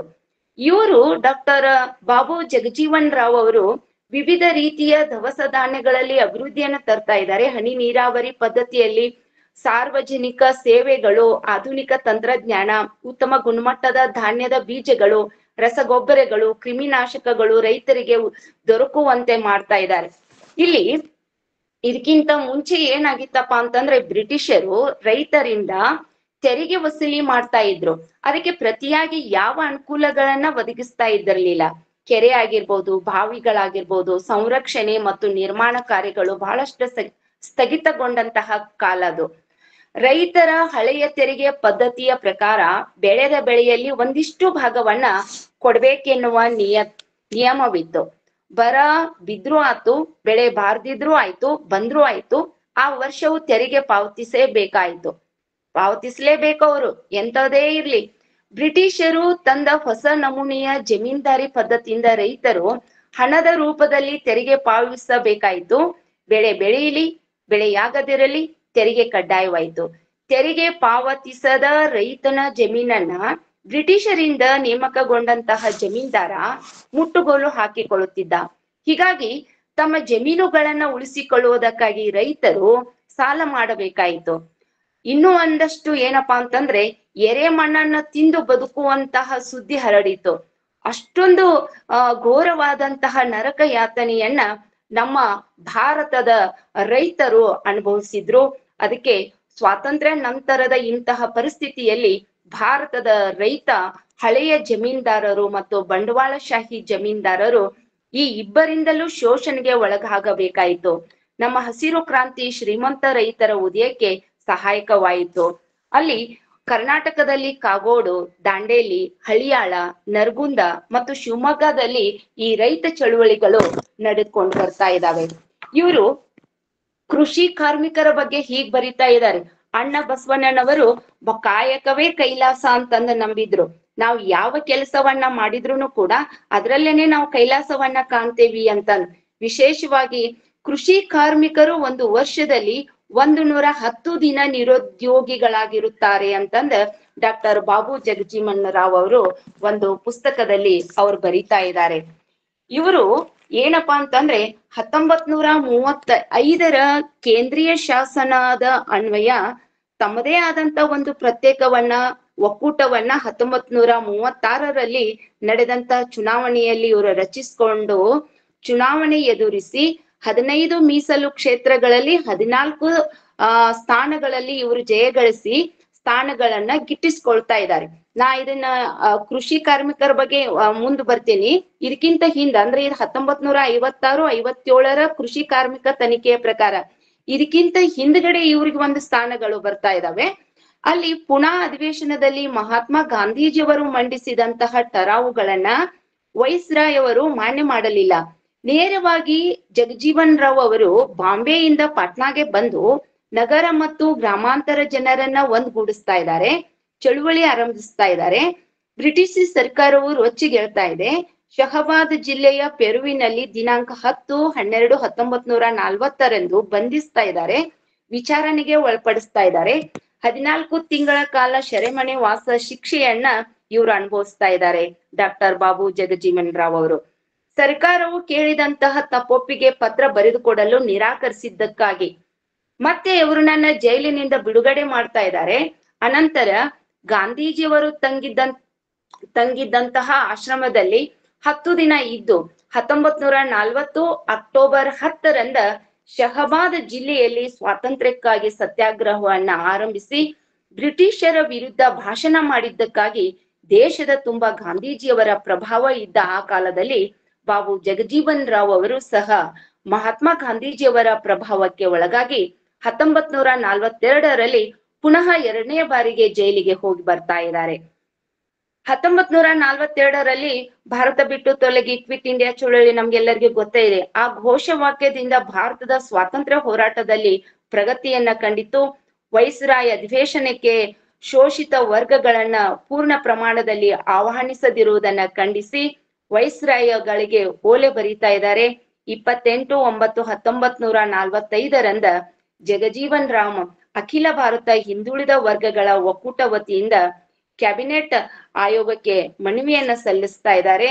ಇವರಿಗೆ ತಂತಿ ಸಂದೇಶವನ್ನ ನೀಡಿ ಮತ್ತೆ ಏನ್ ಮಾಡ್ತಾ ಇದಾರಪ್ಪ ಅಂದ್ರೆ ಚರ್ಚೆಗೆ ಆಹ್ವಾನವನ್ನ ಮಾಡ್ತಾ ಇದ್ದಾರೆ. ಅವತ್ತು ಸ್ವತಂತ್ರ ಭಾರತದ ಪ್ರಥಮ ಸಚಿವ ಸಂಪುಟಕ್ಕೆ ನಿರ್ಧಾರ ಬರ್ತಾ ಇದೆ. ಆ 15/8/1947ರಲ್ಲಿ ಅವರು ಸಚಿವ ಸಂಪುಟದಲ್ಲಿ ಸೇರ್ತಾ ಇದ್ದಾರೆ. ಅಲ್ಲಿ 14 ಜನ ಸಚಿವ ಸಂಪುಟರು ಇರ್ತಾ ಇದ್ದಾರೆ. ಮೊದಲನೇದಾಗಿ ಪಂಡಿತ್ ಜವಾಹರ್ಲಾಲ್ ನೆಹರು ಅವರು ಪ್ರಧಾನ ಮಂತ್ರಿ, ವಿದೇಶಾಂಗ ವ್ಯವಹಾರ, ಕಾಮನ್ವೆಲ್ತ್ ಸಂಬಂಧಗಳು ಮತ್ತು ವೈಜ್ಞಾನಿಕ ಸಂಶೋಧನೆಯನ್ನ ಆ ಇಲಾಖೆಯನ್ನ ತೆಗೆದುಕೊಂಡಿದ್ರೆ, ಸರ್ದಾರ್ ವಲ್ಲಭಾಯಿ ಪಟೇಲ್ ಅವರು ಗೃಹ ಖಾತೆ, ಪ್ರಸಾರ ಮತ್ತು ರಾಜ್ಯಗಳು ಅಂತಂದ, ಮೂರನೇದವರು ರಾಜೇಂದ್ರ ಪ್ರಸಾದ್ ಅವರು ಆಹಾರ ಮತ್ತು ವ್ಯವಸಾಯ, ನಾಲ್ಕನೇದವರು ಡಾಕ್ಟರ್ BR ಅಂಬೇಡ್ಕರ್ ಅವರು ಕಾನೂನು, ಐದನೇವರು ಮೌಲಾನಾ ಅಬ್ದುಲ್ ಕಲಾಂ ಆಜಾದ್ ಅವರು ಶಿಕ್ಷಣ, ಆರನೇವರು ಜಾನ್ ಮಥಾಯ್ ಅವರು ರೈಲ್ವೆ ಮತ್ತು ಸಾರಿಗೆ, ಆಮೇಲೆ ಸರ್ದಾರ್ ಬಲ್ದೇವ್ ಸಿಂಗ್ ಅವರು ರಕ್ಷಣಾ ಖಾತೆ, ಎಂಟನೇವರು ಡಾಕ್ಟರ್ ಬಾಬು ಜಗಜೀವನ್ ರಾವ್ ಅವರು ಕಾರ್ಮಿಕ ಖಾತೆಯನ್ನ ಗಿಟ್ಟಿಸ್ಕೊಂಡಿರ್ತಾರ. CH ಬಾಬು ಅವರು ವಾಣಿಜ್ಯ ಖಾತೆಯನ್ನ, ರಫಿ ಅಹಮದ್ ಅವರು ಕಿದ್ವಾಯಿ ಸಂಪರ್ಕ ಖಾತೆಯನ್ನ, ರಾಜ್ಕುಮಾರಿ ಅಮೃತ್ ಕೌರ್ ಅವರು ಆರೋಗ್ಯ ಖಾತೆಯನ್ನ, RK ಷಣ್ಮುಖಮ್ಮ ಚೆಟ್ಟಿ ಅವರು ಹಣಕಾಸು ಖಾತೆಯನ್ನ, ಶ್ಯಾಮ್ ಪ್ರಸಾದ್ ಮುಖರ್ಜಿ ಅವರು ಕೈಗಾರಿಕೆ ಮತ್ತು ಸರಬರಾಜು ಖಾತೆಯನ್ನ, NV ಘಾಡ್ಗಿಲ್ ಅವರು ಕಾಮಗಾರಿ, ಗಣಿ ಮತ್ತು ವಿದ್ಯುತ್ ಶಕ್ತಿ ಕಾಮಗಾರಿಯನ್ನ ಅವರು ಇಲಾಖೆಯನ್ನ ಈ ರೀತಿ ಪಡ್ಕೊಂಡಿದ್ದಿರ್ತಾರ. ಇಲ್ಲಿ ನಾನು ಕೃಷಿ ಕಾರ್ಮಿಕರ ಬಗ್ಗೆ ಅವ್ರು ಹೀಗ್ ಬರೀತಾರಂತ ಹೇಳಿದ್ದೆಲ್ಲ, ಅವ್ರು ಹೀಗ್ ಬರಿತಾ ಇದ್ದಾರೆ. ಏನಂತ ಇದ್ದಾರೆ ಇವರು ಕೃಷಿ ಕಾರ್ಮಿಕರ ಬಗ್ಗೆ? ಒಂದು ವರ್ಷದಲ್ಲಿ 110 ದಿನ ನಿರುದ್ಯೋಗಿಗಳಾಗಿರುತ್ತಾರೆ. 1956-57 ಕೃಷಿ ಕಾರ್ಮಿಕ ತನಿಖೆಯ ಪ್ರಕಾರ ಪ್ರತಿಯೊಬ್ಬ ಕೃಷಿ ಕಾರ್ಮಿಕನ ಸರಾಸರಿ ಕೂಲಿ ಎಷ್ಟಪ್ಪ ಅಂತಂದ್ರೆ 97 ಪೈಸೆ ಹಾಗೂ ಹೆಣ್ಣಾಳಿಗೆ 59 ಪೈಸೆ. ಪ್ರತಿಯೊಂದು ಕುಟುಂಬದ ವಾರ್ಷಿಕ ಆದಾಯ ಸರಾಸರಿ ಎಷ್ಟಪ್ಪ ಅಂತಂದ್ರೆ 43.7 ಅಂತ. ಭೂಸ್ವಾಮ್ಯ ಇವತ್ತಿಗೂ ಘನತೆ ಗೌರವದ ಸಂಕೇತವಾಗಿದೆ. ಆದ್ದರಿಂದಲೇ ಸ್ವತಃ ಸಾಗುವಳಿ ಮಾಡದವರು ಭೂಮಿಯನ್ನ ಖರೀದಿಸಿ ಇಟ್ಟುಕೊಳ್ಳ ಬಯಸುತ್ತಾರೆ. ಸ್ವತಃ ಕೃಷಿ ಕಾಯಕದಲ್ಲಿ ತೊಡಗುವವರಿಗೆ ಭೂ ಹಿಡುವಳಿ ಹೊಂದಲು ಪರವಾನಗಿ ಕೊಡುವುದರಲ್ಲಿ ಏನಾದರೂ ಅರ್ಥವಿದೆಯೇ ಅಂತಂದು ಹೇಳ್ತಾ ಇದ್ದಾರೆ. ಕೃಷಿ ಕಾಯಕ ಕಷ್ಟಕ್ಕೆ ಮನಸ್ಸು ಮಾಡದವರು ಭೂ ಮಾಲೀಕರಾಗಿ ಮೆರೆಯುವುದಕ್ಕೆ ಅವಕಾಶ ಕೊಡುವುದು ಸಮರ್ಥನೀಯವೇ ಅಂತ ಪ್ರಶ್ನೆ ಮಾಡ್ತಾ ಇದ್ದಾರೆ. ಇಂಥವರಿಗೆ ಭೂಸ್ವಾಮ್ಯದ ಅವಕಾಶ ನೀಡುವುದು ಉತ್ಪಾದನೆ ಹೆಚ್ಚಳದ ದೃಷ್ಟಿಯಿಂದಾಗಲಿ ಸಾಮಾಜಿಕ ನ್ಯಾಯದ ನೆಲೆಯಿಂದಾಗಲಿ ಸಮರ್ಥನೀಯದಲ್ಲ. ಸಾಮಾಜಿಕ ಬದಲಾವಣೆಗೆ ಬೇರೆ ಕ್ರಮಗಳನ್ನ ತೆಗೆದುಕೊಳ್ಬೇಕು. ಮುಂಚೆ ಇವರು ಒಂದು ನಿರ್ಧಾರಕ್ಕೆ ಬರ್ತಾ ಇದ್ದಾರೆ. ಭೂಹೀನರಿಗೆ ಭೂಮಿಯನ್ನ ಒದಗಿಸುವುದು. ಇದಕ್ಕಾಗಿ ನಾವು 3 ಮೂಲಗಳಿಂದ ಭೂಮಿಯನ್ನ ಪಡೆದುಕೊಳ್ಬಹುದು ಅಂತಂದು ಅವ್ರು ಹೇಳ್ತಾ ಇದ್ದಾರೆ. ಯಾವ್ಯಾವ ಭೂ ಅಂದ್ರೆ, ಒಂದನೇದು ಭೂಮಿತಿ ಕಾಯ್ದೆಯ ಜಾರಿಯಿಂದ ದೊರಕುವ ಹೆಚ್ಚುವರಿ ಭೂಮಿ. ಎರಡನೇದು ಸರ್ಕಾರಿ ಸ್ವಾಮ್ಯದ ಕೃಷಿ ಯೋಗ್ಯ ಪಾಳು ಭೂಮಿ. ಮೂರನೇದು ಭೂದಾನ ಹಾಗೂ ಗ್ರಾಮದಾನದಿಂದ ದೊರೆಯುವಂತ ಭೂಮಿ. ಒಂದನೇದು ಭೂಮಿತಿ ಕಾಯ್ದೆಯ ಜಾರಿಯಿಂದ ದೊರಕುವ ಹೆಚ್ಚುವರಿ ಭೂಮಿ. ಇದು ಎಲ್ಲಾ ರಾಜ್ಯಗಳಲ್ಲಿ ಮನ್ನಣೆ ದೊರೆತಿಲ್ಲ. ಪಶ್ಚಿಮ ಬಂಗಾಳ, ಮಧ್ಯಪ್ರದೇಶ್, ಮಹಾರಾಷ್ಟ್ರ, ಆಂಧ್ರ ಪ್ರದೇಶ್ ಮತ್ತು ಜಮ್ಮು ಕಾಶ್ಮೀರಗಳಲ್ಲಿ 1 ಮಿಲಿಯನ್ ಎಕರೆ ಹೆಚ್ಚುವರಿ ಜಮೀನನ್ನ ಭೂಹೀನರಿಗೆ ಹಂಚಲಾಗಿದೆ. ಉಳ್ಳವರಿಂದ ಪಡೆದ ಭೂಮಿ ಇಲ್ಲದವರ ಕೈ ಸೇರುವ ಪ್ರಕ್ರಿಯೆ ಗ್ರಾಮೀಣ ಭಾರತದ ಅರ್ಥವ್ಯವಸ್ಥೆಗೆ ಒಂದು ಹೊಸ ಜೀವ ತಂದು ಕೊಡುವುದರ ಜೊತೆಗೆ ಕಾಲಾನುಕಾಲದಿಂದ ಆಶೆ ಕಳೆದುಕೊಂಡು ಹತಾಶರಾಗಿ ಬದುಕು ನೀಗುತ್ತಿರುವವರು ಒಂದು ಹೊಸ ಚೈತನ್ಯ ಮಾಡಿದಂತೆ ಆಗುತ್ತದೆ ಅಂತಂದ ತಮ್ಮ ಪುಸ್ತಕದಲ್ಲಿ ಅವರು ಇವುಗಳನ್ನ ಬರಿತಾ ಇದ್ದಾರೆ. ತಮ್ಮ ದಿನ ಏನಪ್ಪಾ ಅಂತಂದ್ರೆ, ದೀನ ದುಸ್ಥಿತಿಯಿಂದ ಮೇಲೆದ್ದು ದಲಿತ ಜನತೆ ಉತ್ತಮೋತ್ತಮ ಬದುಕಿಗೆ ಹಂಬಲಿಸುವಂತೆ ಹುರಿದುಂಬಿಸಿದಂತೆ ಅಂತಂದು ಹೇಳ್ತಾ ಇದ್ದಾರೆ ಅವ್ರು. ಇನ್ನು ಎರಡನೇದು ಸರ್ಕಾರಿ ಸ್ವಾಮ್ಯದ ಕೃಷಿ ಯೋಗ್ಯ ಪಾಳು ಭೂಮಿ ಅಂತಂದ್ರೆ, ಭೂಮಿಯೇ ಕೃಷಿ ಕಾರ್ಮಿಕರ ಬದುಕಿಗೆ ಪುನರ್ ವಿತರಿಸಲು ದೊರೆಯಬಹುದಾದಂತ ಬಹುದೊಡ್ಡ ಮೂಲ ಅಂತಂದು ಅವ್ರು ಹೇಳ್ತಾ ಇದ್ದಾರೆ ತಮ್ಮ ಪುಸ್ತಕದಲ್ಲಿ. ಬರಿತಾ ಇದ್ದಾರೆ ಅವರು. ವೆಸ್ಟ್ ಲ್ಯಾಂಡ್ ಸರ್ವೆ ರೀಕ್ಲೆಮೇಷನ್ ಕಮಿಟಿಯ ಪ್ರಕಾರ ಅವ್ರು ಈ ರೀತಿ ಹೇಳ್ತಾ ಇದ್ದಾರೆ. ಕೃಷಿಗೆ ದೊರೆಯಬಹುದಾದಂತ ಒಟ್ಟು ಭೂಮಿ 10.8 ಲಕ್ಷ ಎಕರೆಗಳು. ಇದು 250 ಎಕರೆಗಳಿಗಿಂತಲೂ ಹೆಚ್ಚಿನ ಭೂ ಹಿಡುವಳಿ ರೂಪದಲ್ಲಿ ದೊರೆಯುತ್ತದೆ ಅಂತಂದು ಹೇಳ್ತಾ ಇದ್ದಾರೆ. ಇನ್ನು ಮೂರನೇದು ಏನು, ಈ ಉದ್ದೇಶಕ್ಕೆ ಅನುಕೂಲವಾಗಿರುವಂತ ಇನ್ನೊಂದು ಮೂಲವೆಂದರೆ ಭೂದಾನ, ಗ್ರಾಮದಾನದಿಂದ ದೊರೆಯುವ ಜಮೀನು. ಇಲ್ಲಿ ದಾನ ರೂಪದಲ್ಲಿ ದೊರೆತಂತ ಒಟ್ಟು 42 ಲಕ್ಷ ಎಕರೆಗಳ ಪೈಕಿ ಸುಮಾರು 15 ಲಕ್ಷ ಎಕರೆಗಳಷ್ಟು ಸಾಗುವಳಿಗೆ ಅಯೋಗ್ಯವಾಗಿದೆ ಅಂತಂದು ಹೇಳ್ತಾ ಇದ್ದಾರೆ. 10 ಲಕ್ಷ ಎಕರೆ ಈಗಾಗಲೇ ವಿತರಿಸಲಾಗಿದೆ ಮತ್ತು ಉಳಿದ 17 ಲಕ್ಷ ಎಕರೆ ಇನ್ನೂ ವಿತರಣೆಯಾಗಬೇಕಿದೆ. ಗ್ರಾಮದಾನದ ಪರಿಧಿಯೊಳಗೆ ಬಂದ ಒಟ್ಟು ಊರುಗಳು 54,480 ಅಂತಂದು ಹೇಳ್ತಾ ಇದ್ದಾರೆ. ಹೀಗೆ ಭೂಮಿಗಳ ಬಗ್ಗೆ ಅವ್ರು ಏನ್ ಮಾಡ್ತಾ ಇದಾರಪ್ಪ ಅಂದ್ರೆ ಈ ರೀತಿ ಹಂಚಿಕೆ ಮಾಡಿ ಹೇಳ್ತಾ ಇದ್ದಾರೆ. ಅಷ್ಟೇ ಅಲ್ಲದೆ ಒಂದು ಸೇವಕ ಸಂಘಟನೆಯನ್ನ ಅವರು ತೆಗೆದುಕೊಳ್ತಾ ಇದ್ದಾರೆ, ಡಾಕ್ಟರ್ ಬಾಬು ಜಗಜೀವನ್ ರಾವ್ ಅವರು. ಅಷ್ಟೇ ಅಲ್ಲದೆ ಒಂದು ಸರ್ವಧರ್ಮ ಸಮ್ಮೇಳನ ನಡೀತಾ ಇದೆ 1936 ಮೇ 22 ಲಕ್ನೋದಲ್ಲಿ ಅಖಿಲ ಭಾರತೀಯ ಸರ್ವಧರ್ಮ ಸಮ್ಮೇಳನ ಸೇರಲು ಏರ್ಪಾಟಾಗಿರ್ತದ. ಜಗಜೀವನ್ ಅವರು ಬಹಳ ನೊಂದ್ಕೊಡ್ತಾರ. ಯಾಕೆ ನೊಂದ್ಕೋತಾರಪ್ಪ ಅಂತಂದ್ರೆ, ಯಾವ ಧರ್ಮ ಸೇರಿದರೇನು, ಅವರ ಅಸ್ಪೃಶ್ಯತೆ ಎಂದಿಗೂ ಹೋಗೋದು. ಇಲ್ಲಿ ಅಸ್ಪೃಶ್ಯ ಹಿಂದೂನು ಆಗ್ಬಹುದು, ಆಮೇಲೆ ಅಲ್ಲಿ ಅಸ್ಪೃಶ್ಯ ಮುಸಲ್ಮಾನನೂ ಆಗ್ಬಹುದು, ಅಸ್ಪೃಶ್ಯ ಕ್ರಿಶ್ಚಿಯನ್ನನೂ ಆದಾನು, ಅಸ್ಪೃಶ್ಯ ಸಿಕ್ಕನೂ ಆದಾನು. ಅಷ್ಟೇ ಹೊರತು ಅವನ ಅಸ್ಪೃಶ್ಯತೆ ಅಂತೂ ತೊಲಗದು ಅಂತಂದು ಹೇಳ್ತಾ ಇದ್ದಾರೆ ಅವರು ತಮ್ಮ ಪುಸ್ತಕದಲ್ಲಿ.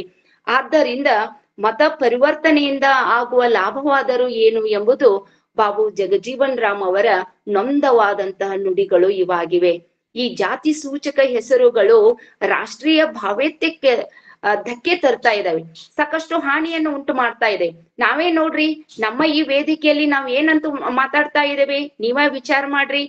ಅಂಬಿಗರ ಚೌಡಯ್ಯ ಅಂತೇವಿ, ಡೋಹರ ಕಕ್ಕಯ್ಯ ಅಂತೇವಿ, ಸಮಗಾರ ಹರಳಯ್ಯ ಅಂತೇವಿ, ಇವೆಲ್ಲ ಜಾತಿ ಸೂಚಕ ತಾನೆ. ಅದನ್ನೇ ಅವ್ರು ಖಂಡಿಸ್ತಾ ಇದ್ದಾರೆ. ಜಾತಿ ಸೂಚಕ ಪದಗಳನ್ನ ಬಳಸಬಾರ್ದು ಅಂತಂದ್ ಹೇಳ್ತಾ ಇದ್ದಾರೆ.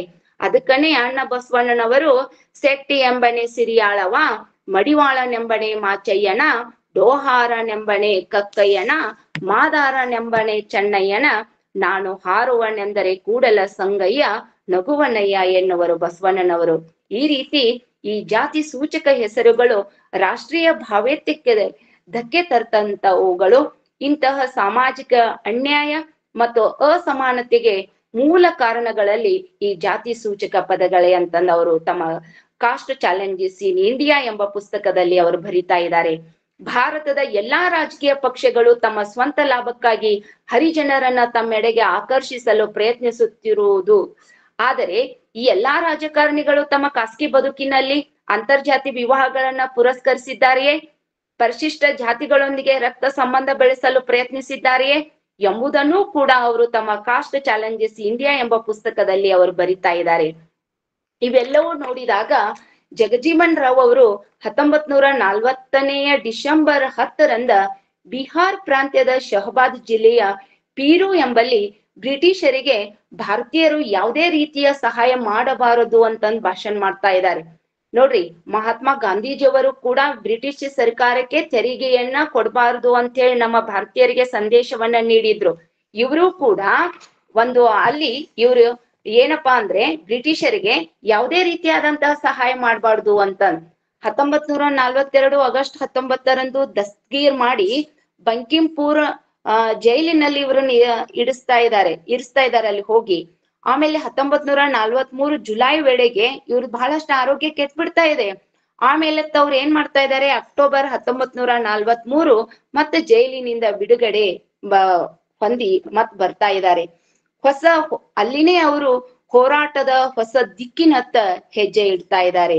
ಏನಂತ ಹೇಳ್ತಾ ಇದ್ದಾರೆ, ದಲಿತರು ಬಲಾಢ್ಯರಾಗಬೇಕು, ಸ್ವಾಭಿಮಾನಿಗಳಾಗಿರಬೇಕು, ಆತ್ಮವಿಶ್ವಾಸ ಗಳಿಸಿಕೊಳ್ಳಬೇಕು, ತಮ್ಮಲ್ಲಿರುವ ಧೈನ್ಯತೆಯನ್ನ ಹೇಡಿತನವನ್ನ ಕಿತ್ತೊಗೆಯಬೇಕು ಮತ್ತು ತಮ್ಮನ್ನು ತಾವು ರಕ್ಷಿಸಿಕೊಳ್ಬೇಕು ಎಂಬುದೇ ಜಗಜೀವನ್ ರಾವರ ನಿತ್ಯದ ಜಪವಾಗಿತ್ತು. ಹೊಸ ಸಮಾಜದಲ್ಲಿ ನವ ಸಮಾಜವನ್ನ ಸೃಷ್ಟಿಸುವುದೇ ಅವರ ಪರಮ ಗುರಿಯಾಗಿತ್ತು. ಹೀಗೆ 1946 ಮಂತ್ರಿ ಮಂಡಲ ಸೇರಿದಂತ ಅವರು 1979 ಅಧಿಕಾರದಲ್ಲಿ ಮುಂದುವರೆದಂತಹ ದೀರ್ಘಾವಧಿ ಅಂದ್ರೆ ಸುಮಾರು 30 ವರ್ಷಗಳ ಕಾಲ ಅಧಿಕಾರದಲ್ಲಿ ಮಂತ್ರಿ ಪದವಿಯ ಅನುಭವವನ್ನ ಭಾರತದ ಇನ್ನಾವ ರಾಜಕೀಯ ನಾಯಕರಿಗೂ ದೊರೆಯಲಾರದಂತಹ ಅಪೂರ್ವವಾದಂತಹ ಯಶಸ್ವಿ ಇವರದಾಗಿದೆ. ಕಾರ್ಮಿಕ, ವಾರ್ತಾ ಪ್ರಚಾರ, ಸಾರಿಗೆ, ರೈಲ್ವೆ, ಪುನರ್ವಸತಿ, ಆಹಾರ ಮತ್ತು ಕೃಷಿ ಸಹಕಾರ, ನೀರಾವರಿ, ರಕ್ಷಣೆ ಈ ಎಲ್ಲಾ ಇಲಾಖೆಗಳಲ್ಲಿ ಮಂತ್ರಿಯಾಗಿ ಅದ್ಭುತ ಸಾಧನೆ ಮಾಡಿದಂತಹ ಮಂತ್ರಿಗಳು ಡಾಕ್ಟರ್ ಬಾಬು ಜಗಜೀವನ್ ರಾವ್ ಎಂದರು ತಪ್ಪಿಲ್ಲ. ಅಪಾರ ಪಾಂಡಿತ್ಯ, ಜಾಣ್ಮೆ, ಚತುರತೆ, ವಾಕ್ಪಟುತ್ವ, ಆದರ್ಶ, ದಾರ್ಶನಿಕರಾಗಲು ಪೂರಕವಾದವರು. ಅವರ ಹೆಸರು ಭಾರತದ ಇತಿಹಾಸದಲ್ಲಿ ಸ್ಥಿರಸ್ಥಾಯಿ ಆಗ್ತಾ ಇದೆ. 1979 ಜನವರಿ ತಿಂಗಳಲ್ಲಿ ಉಪ ಪ್ರಧಾನಿ ಪದವಿ ಸ್ವೀಕರಿಸಿದಂತಹ ಇವರು ಮಧ್ಯದಲ್ಲಿ ಅಂದ್ರೆ 1979 ಮಧ್ಯದಲ್ಲಿ ಮತ್ತೊಮ್ಮೆ ಪ್ರಧಾನಿಯಾಗುವ ಅವಕಾಶ ಡಾಕ್ಟರ್ ಬಾಬು ಜಗಜೀವನ್ ರಾವ್ ಅವರಿಗೆ ಒದಗಿ ಬಂದಿತ್ತು. ಆಂತರಿಕ ಒಳ ಜಗಳದಿಂದಾಗಿ ಮೊರಾರ್ಜಿ ದೇಸಾಯಿ ಅವರ ಸರ್ಕಾರವು ಇಬ್ಬಾಗ ಆಗ್ತಾ ಇದೆ ಮತ್ತು ಮೊರಾರ್ಜಿ ದೇಸಾಯಿ ಅವರ ಪ್ರಧಾನ ಪಟ್ಟವನ್ನ ತ್ಯಜಿಸಬೇಕಾಗಿ ಬಂದಿತ್ತು. ರಾಷ್ಟ್ರಪತಿಯಾಗಿದ್ದು ಸಂಜೀವ್ ರೆಡ್ಡಿ ಅವರು ಸರ್ಕಾರ ರಚಿಸ್ತಾ ಇದ್ದಾರೆ. ಜಗಜೀವನ್ ರಾಮರನ್ನ ಆಹ್ವಾನಿಸ್ಬೇಕಿತ್ತು, ಆದರೆ ರಾಷ್ಟ್ರಪತಿಯವರು ಚೌಧರಿ ಚರಣ್ ಸಿಂಗ್ರನ್ನು ಸರ್ಕಾರ ರಚಿಸುವಂತೆ ಆಹ್ವಾನ ನೀಡ್ತಾ ಇದ್ದಾರೆ. ಇಲ್ಲಿನೂ ಕೂಡ ಜಾತಿ ವ್ಯವಸ್ಥೆ, ಒಳ ಜಗಳಗಳು ಕಾರಣಗಳು ಈ ಒಂದು ರಾಜಕೀಯ ವ್ಯವಸ್ಥೆಯಲ್ಲಿ ಕಂಡು ಬರ್ತಾ ಇದೆ ಅಂತಂದ ಅವರು ಸೂಕ್ಷ್ಮವಾಗಿ ಅದರಲ್ಲಿ ಹೇಳಿದ್ದಾರೆ. ನಾನು ಶಾರ್ಟ್ ಆಗಿ ಅವ್ರು ಏನೇನು ನೊಂದ್ಕೊಂಡು ಏನೇನ್ ಇದನ್ನಾಗಿದಾರೋ ಅದನ್ನೆಲ್ಲ ನಾನು ಇಲ್ಲಿ ಪ್ರಸ್ತುತ ಪಡಿಸ್ಲಿಕ್ಕೆ ಹೋಗೋದಿಲ್ಲ. ಬಾಬು ಜಗಜೀವನ್ ರಾಯರು ತಮ್ಮ ನೆಚ್ಚಿನ ಪ್ರವಾಚಕರು, ಗುರುಗಳಲ್ಲಿ ಅಗ್ರಮಾನ್ಯರಾದಂತಹ ಸಂಪೂರ್ಣಾನಂದರ ಪುತ್ಥಳಿ ಅನಾವರಣ ಬಹಳಷ್ಟು ಹೆಮ್ಮೆಯಿಂದ ರಾಷ್ಟ್ರಕ್ಕೆ ಸಮರ್ಪಿಸಬೇಕು ಅಂತಂದು ಹೇಳ್ತಾ ಇದ್ದಾರೆ. ಅದನ್ನ ಸಮರ್ಪಿಸುವಂತಹ ಸಂದರ್ಭದಲ್ಲಿ ಈ ಜಾತಿವಾದಿಗಳು ವಿರೋಧಿಸ್ತಾ ಇದ್ದಾರೆ. ಜಗಜೀವನ್ ರಾಮ ಒಬ್ಬ ಏನಪ್ಪಾ ಅಂದ್ರೆ ಹಿಂದುಳಿದ ವರ್ಗದವರು, ಇವ್ರಿಗೆ ಯಾಕೆ ನಾವು ಮುಂದೆ ತೆಗೆದುಕೊಂಡು ಬರ್ಬೇಕು, ಈ ದೇಶದ ಉನ್ನತ ಸಂವಿಧಾನದಂತೆ. ನೋಡ್ರಿ, ಭಾರತದ ಸಂವಿಧಾನ ನಮ್ಗೆ ಏನಪ್ಪಾ ಅಂತಂದ್ರೆ ಇದು ಬಹಳಷ್ಟು ಪೂರ್ವ ಪೀಠಿಕೆಯಲ್ಲಿ ಹೇಳಿದೆ. ಇದನ್ ಇಷ್ಟು ಸ್ಟಾಪ್ ಮಾಡಿ ನಾ ಮತ್ತೆ ಸಂವಿಧಾನಕ್ಕೆ ಬಂದೆ, ಯಾಕಂದ್ರೆ ನಾನು ಕನ್ನಡ ಮತ್ತು ಪೊಲಿಟಿಕಲ್ ಸೈನ್ಸ್ ವಿದ್ಯಾರ್ಥಿನಿ. ನಾವೆಲ್ಲಾ ಮಾತಾಡ್ತೇವೆ ಭಾರತದ ಸಂವಿಧಾನದ ಪೂರ್ವ ಪೀಠಿಕೆಯಲ್ಲಿ ಎಲ್ಲ ಮಾತಾಡ್ತೇವೆ. ಭಾರತದ ಜನಗಳಾದ ನಾವು ಭಾರತವನ್ನ ಒಂದು ಸಾರ್ವಭೌಮ ಸಮಾಜವಾದಿ ಸರ್ವಧರ್ಮ ಸಮಭಾವದ ಪ್ರಜಾಸತ್ತಾತ್ಮಕ ಗಣರಾಜ್ಯವಾಗಿ ರಚಿಸಲು ಅದರ ಸಮಸ್ತ ನಾಗರಿಕರಿಗೆ ಸಾಮಾಜಿಕವಾಗಿ ಆಗಿರ್ಬೋದು, ಆರ್ಥಿಕ ಆಗಿರ್ಬೋದು, ರಾಜಕೀಯ ಆಗಿರ್ಬೋದು, ನ್ಯಾಯ ಆಗಿರ್ಬೋದು, ವಿಚಾರ ಅಭಿವ್ಯಕ್ತಿ ವಿಶ್ವಾಸ ಧರ್ಮಶ್ರದ್ಧೆ ಮತ್ತು ಉಪಾಸನಾ ಸ್ವಾತಂತ್ರ್ಯ ಸ್ಥಾನಮಾನ ಹಾಗೂ ಅವಕಾಶ ಸಮಾನತೆ ದೊರೆಯುವಂತೆ ಮಾಡಲು ವ್ಯಕ್ತಿ ಗೌರವವನ್ನ ರಾಷ್ಟ್ರದ ಏಕತೆಯನ್ನ ಹಾಗೂ ಅಖಂಡತೆಯನ್ನ ಸುನಿಶ್ಚಿತಗೊಳಿಸಿ ಅವರಲ್ಲಿ ಭ್ರಾತೃಭಾವನೆಯನ್ನ ನಾವೇನ್ ಮಾಡ್ತೇವಿ ವೃದ್ಧಿಗೊಳಿಸಲು ಶ್ರದ್ಧಾಪೂರ್ವಕವಾಗಿ ಸಂಕಲ್ಪ ಮಾಡಿದವರಾಗಿ ನಮ್ಮ ಸಂವಿಧಾನ ಸಭೆಯಲ್ಲಿ 1949ನೇ ಇಸ್ವಿಯನ್ನು 26ನೆಯ ತಾರೀಖನ್ನ ಈ ದಿವಸ ಈ ಮೂಲಕ ಈ ಸಂವಿಧಾನವನ್ನ ಅಂಗೀಕರಿಸಿ ಅಧಿನಿಯಮಿಸಿ ಅರ್ಪಿಸಿಕೊಂಡಿದ್ದೇವೆ ಅಂತೇಳಿ ನಾವೆಲ್ಲರೂ ಮಾತಾಡ್ತೇವೆ. ಆದರೆ ತಪ್ತಾ ಇದ್ದೇವೆ. ಅದಕ್ಕನ ಶರಣರು ನುಡಿದಂತೆ ನಡೆದವರು ನಡೆದಂತೆ ನುಡಿದರು ಅಂತ ಹೇಳಿ ಅಂತಹ ವೇದ ವಾಕ್ಯಗಳು ಅವಾಗಿನ 12ನೇ ಶತಮಾನದಲ್ಲಿ ಕಾಲದಲ್ಲಿ ನಮಗೆಲ್ಲರೂ ಏನಪ್ಪಾ ಅಂತಂದ್ರೆ ತಂದು ಕೊಟ್ಟಿದ್ದಾರೆ. ಅದೇ ಹಾದಿಯಲ್ಲಿ ಅಣ್ಣ ಬಸವಣ್ಣನವರು ಹೇಳಿದ್ದಾರೆ. ನೋಡ್ರಿ, ಅವು ಎಲ್ಲಾ ವಚನಗಳು ಬಹಳಷ್ಟು ಅದಾವ.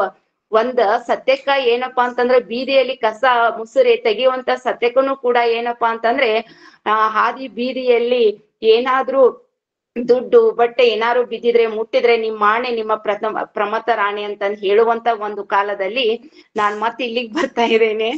ಯಾಕಂದ್ರೆ ಇಲ್ಲಿ ಜಾತಿವಾದಿಗಳು ಅವ್ರನ್ನ ವಿರೋಧಿಸ್ತಾ ಇದ್ದಾರೆ. ಯಾಕಂದ್ರೆ ಅಲ್ಲಿ ಪುತ್ಥಳಿ ಅನಾವರಣ ಮಾಡ್ತಾ ಇದ್ದಾರೆ. ಅದನ್ನ ಇವ್ರು ಹೇಳ್ತಾ ಇದ್ದಾರೆ ಏನಂತ, ಇವ್ರು ಹಿಂದುಳಿದ ವರ್ಗದವರು, ಇವರಿಂದ ಆ ಪುತ್ಥಳಿಯನ್ನ ಅನಾವರಣಗೊಳಿಸುವುದು ಬೇಡ, ಇವ್ರು ಮುಟ್ಟಿದ್ರು ನಮ್ಮ ಧಾರ್ಮಿಕ ಆಚಾರ ವಿಚಾರಗಳಂತೆ ಇವ್ರು ಶ್ರೇಷ್ಠರಲ್ಲ, ಇದು ಅಧರ್ಮ, ಆ ಮೂರ್ತಿಯನ್ನ ಗೋಮೂತ್ರದಿಂದ ಸ್ವಚ್ಛಗೊಳಿಸ್ರಿ ಶುದ್ಧ ಆಯ್ತು ಅಂತಂದ್ ಹೇಳ್ತಾ ಇದ್ದಾರೆ. ನೋಡ್ರಿ, ಅಂತ ವ್ಯಕ್ತಿಗಳು ಅವರು ಅಧಿಕಾರದಲ್ಲಿರುವಂತ ವ್ಯಕ್ತಿಗಳಿಗೇನೆ ಇಂತಹ ಒಂದು ಕೀಳು ಮಟ್ಟದ ಒಂದು ವಿಚಾರವನ್ನ ಮಾಡಿ ಆ ಗೋಮೂತ್ರದಿಂದ ಆ ಮೂರ್ತಿಯನ್ನ ಸ್ವಚ್ಛಗೊಳಿಸ್ತಾ ಇದಾರಲ್ರಿ. ಅಂತಹ ಒಂದು ಕಾಲದಲ್ಲಿ ಎಷ್ಟೊಂದು ಅವರಿಗೆ ಅಪಮಾನ ಆಗಿರ್ಬೋದು. ಇದು ಎಂತ ವಿಪರ್ಯಾಸ ನೋಡ್ರಿ. ನೆಲವೊಂದೇ ಹೊಲಗೇರಿ ಶಿವಾಲಯಕ್ಕೆ, ಜಲವೊಂದೇ ಶೌಚಾಚಮನಕ್ಕೆ, ಕುಲವೊಂದೇ ತನ್ನ ತಾನರಿದವಂಗೆ, ಫಲವೊಂದೇ ದರ್ಶನ ಮುಕ್ತಿಗೆ, ನಿಲ್ಲುವಂದೇ ಕೂಡಲ ಸಂಗಮ ದೇವ ನಿಮ್ಮ ನರಿದವಂಗೆ ಅಂತ ನಾವು ಎಷ್ಟೊಂದು ತಿಳ್ಕೊಂಡಿದ್ದೇವೆ. ನಮ್ ಸರ್ಕಾರ ಹೇಳ್ತಾ ಇದೆ. ಹಾಗಾದ್ರೆ ಸರ್ಕಾರ ಅಂದ್ರೆ ಏನ್ರಿ? ಒಂದು ರಾಷ್ಟ್ರದ ರಚನೆ, ಅಧಿಕಾರದ ವ್ಯಾಪ್ತಿ, ಪ್ರಜೆಗಳ ಮೂಲಭೂತ ಹಕ್ಕು ಹಾಗೂ ಕರ್ತವ್ಯಗಳನ್ನು ತಿಳಿಪಡಿಸ್ತಕ್ಕಂತ ಒಂದು ರಾಜಕೀಯ ಸಂಸ್ಥೆಗೆ ನಾವು ಸರ್ಕಾರ ಅಂತೇವೆ. ಹಾಗಾದ್ರೆ ಈ ಸರ್ಕಾರ ಇದರಲ್ಲಿ ಘೋಷಣೆ ಮಾಡಿಕೊಂಡಂತ ವಿಚಾರ ಶಕ್ತಿಗೆ ಅನುಗುಣವಾಗಿ ನಡೆದುಕೊಂಡಿದ್ದೇನಾ? ಪುಟಗಳ ಇತಿಹಾಸವನ್ನ ನಾವು ತೆಗೆದುಕೊಂಡು ಓದಿದಾಗ ಎಲ್ಲಾ ವರ್ಗದವರಿಗೆ ಮಾಡಿದಾರ ಅವರು. ಡಾಕ್ಟರ್ BR ಅಂಬೇಡ್ಕರ್ ಅವರು ತಮ್ಮ ವರ್ಗಕ್ಕೆ ಅಷ್ಟೇ ಮಾಡಿಲ್ಲ, ಎಲ್ಲಾ ವರ್ಗಕ್ಕೆ ಅವರು ದೊಡ್ಡದಾದಂತ ಸಂವಿಧಾನವನ್ನ ಬರೆದಿಟ್ಟಿದ್ದಾರ್ರಿ. ಸಂವಿಧಾನ ಶಿಲ್ಪಿ ಆಗಿದ್ದಾರ್ರಿ ಅವ್ರ. ಅಂತಹ ಭಾರತದ ಸಂವಿಧಾನ ಜಗತ್ತಿನಲ್ಲಿ ಅತ್ಯಂತ ದೊಡ್ಡದಾದಂತಹ ಲಿಖಿತವಾದಂತಹ ಅನಮ್ಯವಾದಂತಹ ಇದನ್ನ ಅರ್ಧ ತಾಸು ಓದಿ ಮುಗಿಸ್ಲಿಕ್ಕೆ ಆಗೋದನ್ನ ಇಲ್ಲ. ಅವಾಗ ಸುಮಾರು 395 ವಿಧಿಗಳನ್ನ ಅದು ಹೊಂದಿತ್ತು, 9 ಪರಿಚ್ಛೇದಗಳನ್ನ ಹೊಂದಿತ್ತು. ಇವಾಗ ಅವು ವಿಧಿಗಳು ಚೇಂಜ್ ಆಗಿದಾವೆ. 410 ಪರಿಚ್ಛೇದಗಳು ಇರ್ಬೋದು. ಸಂವಿಧಾನ ತಿದ್ದುಪಡಿ ತಮಗೆ ಹೆಂಗ್ ಬೇಕು ಹಂಗ್ ತಿದ್ದುಪಡಿ ಮಾಡ್ಕೊಂತ ಬರ್ತಾ ಇದೆ. ಅದು ಇರ್ಲಿ. ನಾನು ಇದು ಯಾಕೆ ಹೇಳ್ತಾ ಇದ್ದೇನಪ್ಪಾ ಅಂತಂದ್ರೆ, ಅಮೆರಿಕ ಸಂವಿಧಾನ ಕೇವಲ 7 ವಿಧಿಗಳನ್ನ ಮಾತ್ರ ಹೊಂದಿದೆ. ಅರ್ಧ ತಾಸಿನಲ್ಲಿ ಓದಿ ನಾವು ಮುಗಿಸ್ಬೋದು.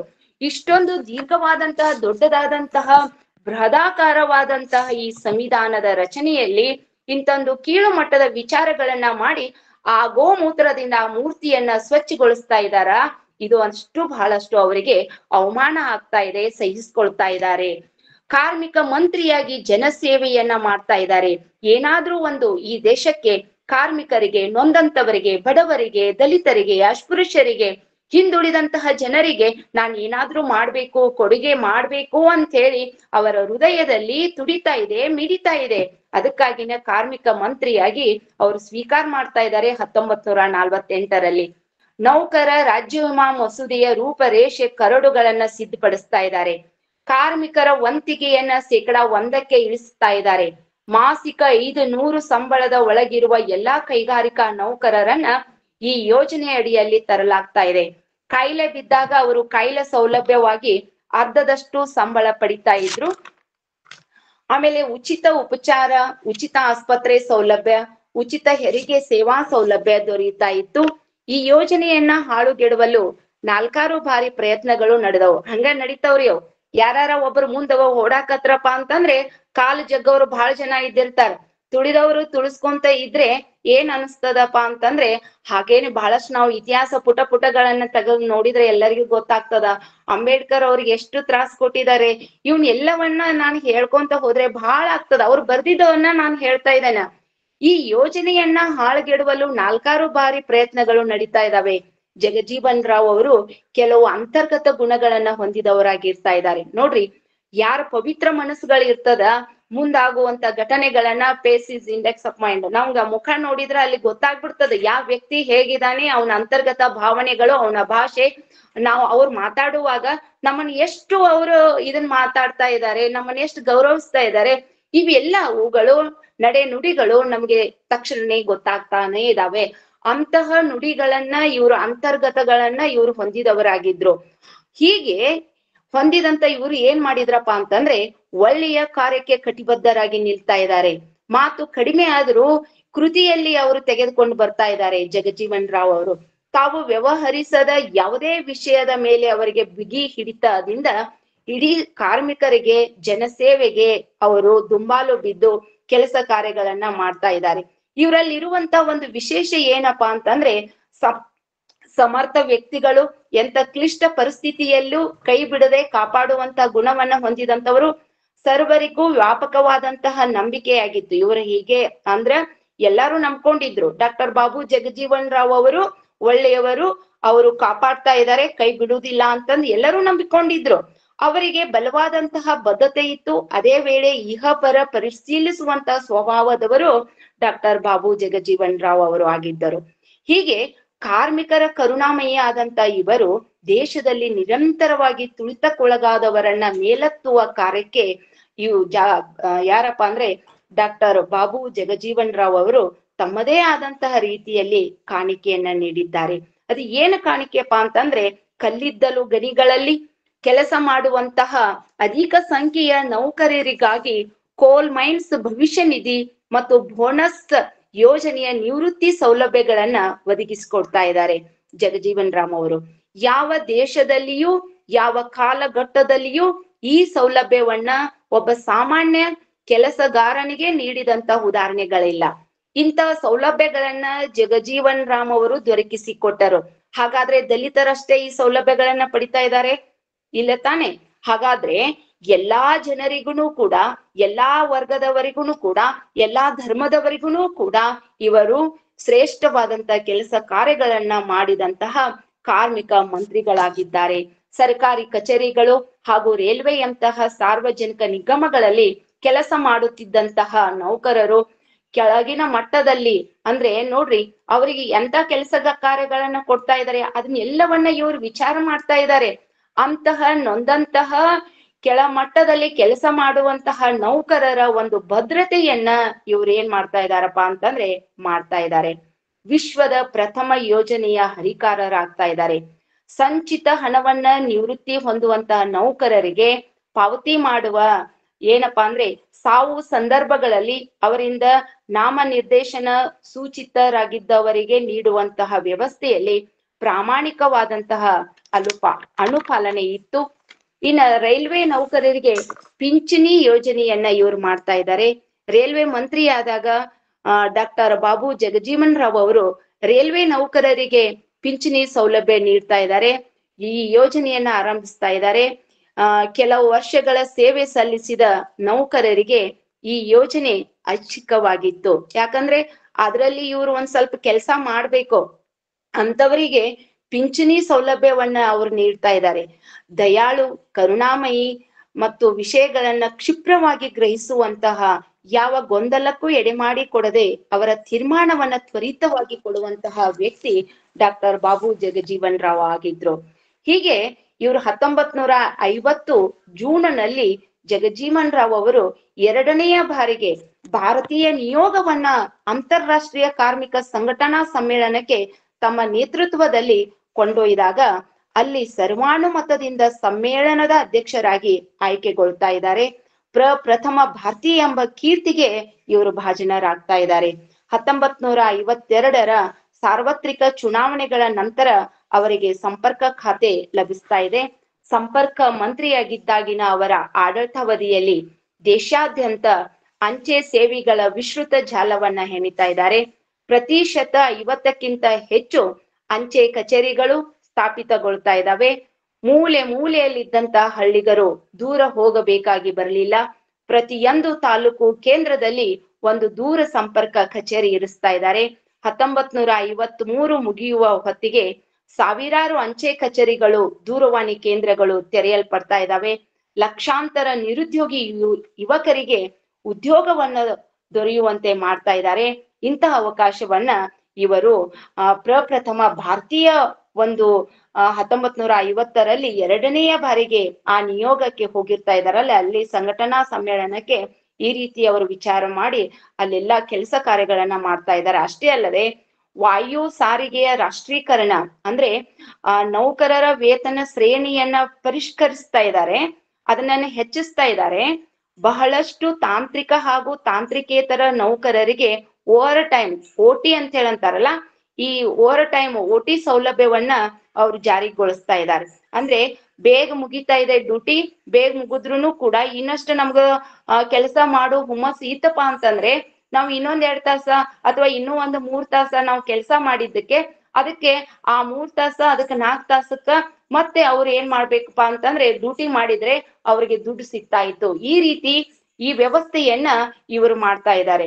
ಇನ್ನು ರೈಲ್ವೆ ಖಾತೆಯನ್ನ 1956 ಡಿಸೆಂಬರ್ 7ರಂದ ಭಾರತದ ಪ್ರಧಾನ ಮಂತ್ರಿ ಪಂಡಿತ್ ಜವಾಹರ್ಲಾಲ್ ನೆಹರು ಅವರು ಜಗಜೀವನ್ ರಾಮರನ್ನ ರೈಲ್ವೆ ಖಾತೆ ವಹಿಸಿಕೊಳ್ಳುವಂತೆ ವಿನಂತಿಸ್ತಾ ಇದ್ದಾರೆ. ಮತ್ತೆ ಅವರು ಏನ್ ಮಾಡ್ತಾ ಇದಾರಪ್ಪ, ಇದರೊಟ್ಟಿಗೆ ಸಾರಿಗೆ ಖಾತೆಯನ್ನು ಕೂಡ ನೋಡ್ಕೊಳ್ತಾ ಇದ್ದಾರೆ. ಬಹಳಷ್ಟು ಭಾರತದಲ್ಲಿನೇ ಅತಿ ಬಡತನದಿಂದ ಕೂಡಿದಂತಹ ಈ ರೈಲ್ವೆ ಖಾತೆ 1962 ಏಪ್ರಿಲ್ 9ರವರೆಗೆ ಇದೇ ಖಾತೆಯಲ್ಲಿ ಅವರು ಮುಂದುವರಿತಾ ಇದ್ದಾರೆ. ದೇಶದ ಉದ್ದಗಲಕ್ಕೂ ಹೆಚ್ಚೆಚ್ಚು ಹೊಸ ರೈಲ್ವೆ ಮಾರ್ಗಗಳನ್ನ ಹಾಕ್ತಾ ಇದ್ದಾರೆ. 1958ರಲ್ಲಿ ಅವರ ಹಿರಿಯ ಮಗ ವಿಧಿವಶರಾದ್ರೂ ಕೂಡ ದೇಶಕ್ಕಾಗಿ ಅನೇಕ ರೀತಿಯಾದಂತಹ ಕೆಲಸ ಕಾರ್ಯಗಳನ್ನ ಅವರು ಮಾಡ್ತಾ ಇದ್ದಾರೆ ಅಂತ. ಹೀಗೆ ಇವರು ಜನಾನುರಾಗಿ ಆಗ್ತಾ ಇದ್ದಾರೆ, ವಿಜ್ಞಾನ ಪುರುಷ ಆಗ್ತಾ ಇದ್ದಾರೆ. ಮೊನಚುತನ, ಸ್ಪಷ್ಟ ವಿಚಾರ, ಗಾಢ ಧಾರ್ಮಿಕ ಶ್ರದ್ಧೆಯನ್ನ ಹೊಂದಿದಂತಹ ಡಾಕ್ಟರ್ ಬಾಬು ಜಗಜೀವನ್ ರಾಮ್ ಅವರು ಅಸ್ಪೃಶ್ಯತೆ ಎಂಬ ಕಳಂಕವನ್ನ ಅಳಿಸಲು ಸದಾ ಪ್ರಯತ್ನಿಸುವೆ ಎಂಬುದು ಆಗಿತ್ತು. ಅವಕಾಶ ವಂಚಿತರ ಬಗ್ಗೆ ಅವರ ಮನ ಸದಾ ತುಡಿಯುತ್ತಿತ್ತು. ಅಂತಹ ಜನರು ಈ ಸಮಾಜದಲ್ಲಿ ಬಹಳಷ್ಟು ಜನ ಇದ್ದಾರೆ. ಅವಕಾಶವನ್ನ ತೆಗೆದುಕೊಳ್ತಾ ಇದ್ದಾರೆ, ಆಮೇಲೆ ಹಿಂದಿನಿಂದ ಮಾತಾಡುವಂತ ಜನರು ನಮ್ಮ ಸಮಾಜದಲ್ಲಿ ಬಹಳಷ್ಟು ಜನರಿದ್ದಾರೆ. ಅಂತಹ ನೊಂದ ಮನಗಳು ಈ ಸಮಾಜದಲ್ಲಿ ಇದಾವ.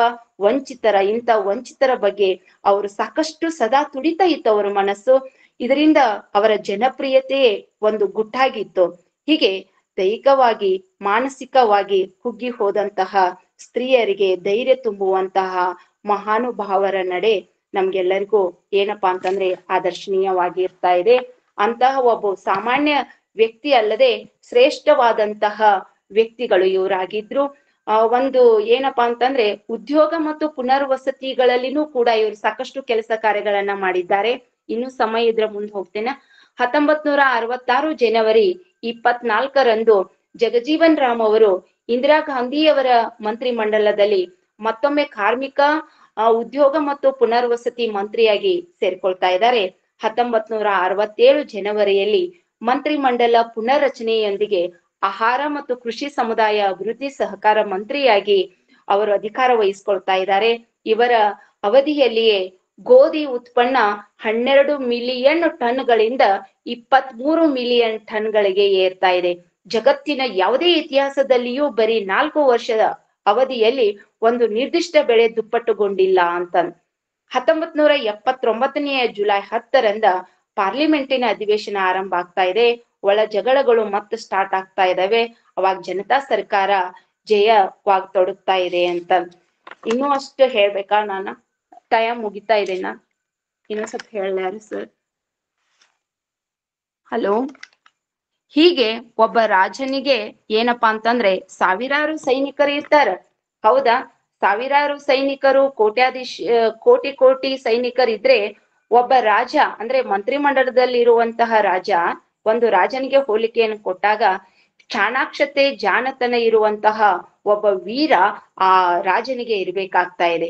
1000 ಕೋಟಿ ಜನ ಇದ್ರೂನು ಏನ್ರಿ, ಒಬ್ಬ ವಿಚಾರವಂತ, ಒಬ್ಬ ಜ್ಞಾನವಂತ ಇರ್ಬೇಕಾಗ್ತಾ ಇದೆ. ಒಂದು ಕಲ್ಲು ಬಂಡೆಯನ್ನ ನಾವು ಹೋಗಿ ಆಣೆಯನ್ನ ಇಟ್ಟು ತುಳಿನಿ ಅಂತಂದ್ರೆ ಆ ಕಲ್ಲು ಬಂಡೆ ಏನಪ್ಪಾ ಅಂತಂದ್ರೆ ಕಲ್ಲು ಬಂಡೆಯನ್ನ ಆಣೆ ಒಡೆಯಲಾರದು. ಒಂದು ಚಿಕ್ಕ ಹುಳಿ ಏನಾಗ್ತಾ ಇದೆಪಾ ಅಂದ್ರೆ ಆ ಕಲ್ಲು ಬಂಡೆಯನ್ನ ಒಡಿತಾ ಇದೆ. ಈ ಚಿಕ್ಕ ಬಾಲಕ ಆ ಕೋಲಿನಿಂದ, ಆ ಅಜ್ಜಿ ಕೋಲಿನಿಂದ ಇಡೀ ಅವಾಗನೇ ಅವರಿಗೆ ದೃಢವಾದಂತಹ ಒಂದು ನಿರ್ಧಾರಕ್ಕೆ ತೆಗೆದುಕೊಂಡಿದ್ರು. ಈ ದೇಶವನ್ನ ನಾನ್ ಮುಂದುವರ್ಸ್ಕೊಂಡು ಹೋಗ್ಬೇಕು ಅಂತ. ಅವಾಗನ ಇವರು ಬಾಲಕರ ಇರುವಾಗನೇ ಬೆಳೆಯುವ ಸಿರಿ ಮೊಳಕೆಯಲ್ಲಿ ಕಾಣುವಂತೆ ಹೇಗೆ ಡಾಕ್ಟರ್ BR ಅಂಬೇಡ್ಕರ್ ಅವರು ಚಿಕ್ಕವರಿದ್ದಾಗನೇ ಹೇಗೆ ಓದ್ತಾ ಇದ್ರಲ್ಲನ, ಅವಾಗನೇ ಅವರಿಗೆ ಗೊತ್ತಾಗ್ತಾ ಇದೆ. ಹೀಗೆ ನಾಗರಿಕ ಸಮಾನತೆ ಎನ್ನುವುದು ಎಲ್ಲರೂ ಸಮಾನರು ಮತ್ತು ಸಮಾನರನ್ನು ಸಮಾನರಾಗಿ ಕಾಣ್ಬೇಕು. ಯಾವುದೇ ರೀತಿಯಾದಂತ ಜಾತಿ, ಧರ್ಮ, ಸಾಮಾಜಿಕ ಸ್ಥಾನ, ಆಸ್ತಿ, ಲಿಂಗ ಇತ್ಯಾದಿ ಯಾವುದನ್ನು ನಾವು ನೋಡ್ಬಾರ್ದು. ಅದಕ್ಕನ್ನ ನಾಗರಿಕ ಸಮಾನತೆ ಇರ್ತದ, ರಾಜಕೀಯ ಸಮಾನತೆ ಇರ್ತದ, ಸಾಮಾಜಿಕ ಸಮಾನತೆ ಇರ್ತದ, ಆರ್ಥಿಕ ಸಮಾನತೆ ಇರ್ತದ. ನೋಡ್ರಿ, ನಮ್ಮ ಮೂಲಭೂತ ಹಕ್ಕು ಕರ್ತವ್ಯಗಳಲ್ಲಿ ನಾವೆಲ್ಲ ಓದ್ತೀವಿ. ಸಂವಿಧಾನದ 3ನೇ ಅಧ್ಯಾಯದಲ್ಲಿ ಮೂಲಭೂತ ಏನಪ್ಪಾ ಅಂತಂದ್ರೆ ಹಕ್ಕುಗಳಿದ್ದಾರೆ. 4ನೇ ಅಧ್ಯಾಯದಲ್ಲಿ ಸಂವಿಧಾನದ ಕರ್ತವ್ಯಗಳಿದಾವೆ. ಆ ಕರ್ತವ್ಯಗಳ ಬಹಳಷ್ಟು ಏನಪ್ಪಾ ಅಂತಂದ್ರೆ ನಾವು ಪಾಲಿಸ್ಬೇಕಾಗ್ತಾ ಇದೆ. ಸಮಾನತೆಯ ಹಕ್ಕು, ಸ್ವಾತಂತ್ರ್ಯದ ಹಕ್ಕು, ಶೋಷಣೆಯ ವಿರುದ್ಧದ ಹಕ್ಕು, ಧಾರ್ಮಿಕ ಸ್ವಾತಂತ್ರ್ಯದ ಹಕ್ಕು, ಸಾಂಸ್ಕೃತಿಕ ಮತ್ತು ಶೈಕ್ಷಣಿಕ ಹಕ್ಕು, ಸಂವಿಧಾನಾತ್ಮಕ ಪರಿಹಾರೋಪಾಯಕ ಹಕ್ಕು, ಇವೆಲ್ಲ ಹಕ್ಕುಗಳಿದಾವೆ.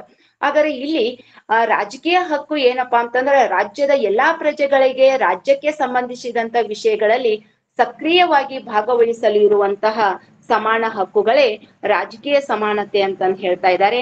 ಇನ್ನು ಸಾಮಾಜಿಕ ಸಮಾನತೆ ನೋಡ್ರಿ, ಸಾಮಾಜಿಕ ಸಮಾನತೆ ಅಂತಂದ್ರೆ ನಮಗ 12ನೇ ಶತಮಾನ ನಮಗೆ ಬಹಳಷ್ಟು ಏನಪ್ಪಾ ಅಂದ್ರೆ ಒಂದು ಫೌಂಡೇಶನ್, ಒಂದು ಗಟ್ಟಿ ತಳಪಾಯವನ್ನ ಹಾಕಿ ಕೊಟ್ಟಂತಹ ಈ ಒಂದು ಏನಪ್ಪಾ ಅಂತಂದ್ರೆ ಶರಣ ಸಂಸ್ಕೃತಿಯ ಒಂದು ಅವಾಗನೇ ನಮ್ಗ ಪಾರ್ಲಿಮೆಂಟ್ ಇತ್ತು. ಯಾವಾಗ ಅಣ್ಣ ಬಸವಣ್ಣನವರ ಅವಾಗನ ಒಂದು ಕಾಲದಲ್ಲಿ ಪಾರ್ಲಿಮೆಂಟ್, ಜಗತ್ತಿನ ಒಂದು ಪಾರ್ಲಿಮೆಂಟ್ ಅಂತ ವರ್ಗರಹಿತ ಸಮಾಜದ ಸೃಷ್ಟಿಯೇ ಸಾಮಾಜಿಕ ಸಮಾನತೆಯ ಮೂಲ ಉದ್ದೇಶ. ರಾಜ್ಯದ ಪ್ರಜೆಗಳನ್ನ ಜಾತಿ, ಧರ್ಮ, ಲಿಂಗ, ಹುಟ್ಟಿದ ಸ್ಥಳ, ಬುಡಕಟ್ಟು, ಜನಾಂಗ, ಅಂತಸ್ತು, ವರ್ಣ ಇವುಗಳ ಆಧಾರದ ಮೇಲೆ ಭೇದ ಭಾವ ಮಾಡಬಾರ್ದು ಅಂತೇಳಿ ಸಾಮಾಜಿಕ ಸಮಾನತೆ ನಮ್ಗ ತಂದು ಕೊಡ್ತಾ ಇದೆ. ನೋಡ್ರಿ, ಎಷ್ಟೊಂದು ಶಿಕ್ಷಕರಾಗೇನ ಶಿಕ್ಷಕರು ಏನಪ್ಪಾ ಅಂತಂದ್ರೆ ಕಲಿಸುವಂತ ಶಿಕ್ಷಕರು ತಮ್ಮ ಮಕ್ಕಳಲ್ಲಿನೇ ಭೇದ ಭಾವ ಮಾಡುವಂತಹ ಪುಸ್ತಕಗಳನ್ನ ನೋಡಿದ್ದೇವೆ, ಸಿನಿಮಾಗಳಲ್ಲಿ ನೋಡ್ತಾ ಇದ್ದೇವೆ, ಧಾರಾವಾಹಿಗಳಲ್ಲಿ ನೋಡ್ತಾ ಇದ್ದೇವೆ, ನಿಜ ಜೀವನದ ಘಟನೆಗಳಲ್ಲಿ ನಾವು ನೋಡ್ತಾ ಇದ್ದೇವೆ. ಮನುಷ್ಯರಲ್ಲಿ ಇರುವಂತಹ ಈ ಸಾಮಾಜಿಕ ಅಸಮಾನತೆಯವನ್ನ ನಾವು ನೋಡ್ತಾ ಇದ್ದೇವೆ. ಹಾಗಾದ್ರೆ ಈ ಏನು ಅಸಮಾನತೆ ಎನ್ನುವುದನ್ನ ಹೊಡೆದೋಡಿಸಿದಂಥದ್ದೇ ಶರಣರು ಅವರೇ ಅಂತ ನಾ ಹೇಳ್ತಾ ಇದ್ದಾನೆ. ಇನ್ನು ಆರ್ಥಿಕ ಸಮಾನತೆ, ನಾಗರಿಕ, ರಾಜಕೀಯ ಮತ್ತು ಸಾಮಾಜಿಕ ಸಮಾನತೆಯ ಪ್ರಯೋಜನವು ಆರ್ಥಿಕ ಸಮಾನತೆಯ ಮೇಲೆ ಆಧಾರ ಪಟ್ಟಿರುತ್ತದೆ ಅಂತಂದು ಹೇಳ್ತಾ ಇದ್ದೇನೆ. ಹೀಗೆ ಜಾತಿ ಪದ್ಧತಿ ಶತಮಾನಗಳ ಕಾಲದಿಂದಲೂ ಬೆಳೆದು ಬಂದಿರುವಂತ ಒಂದು ಅನಿಷ್ಟ ಮತ್ತು ಕ್ರೂರವಾದಂತ ಪದ್ಧತಿ.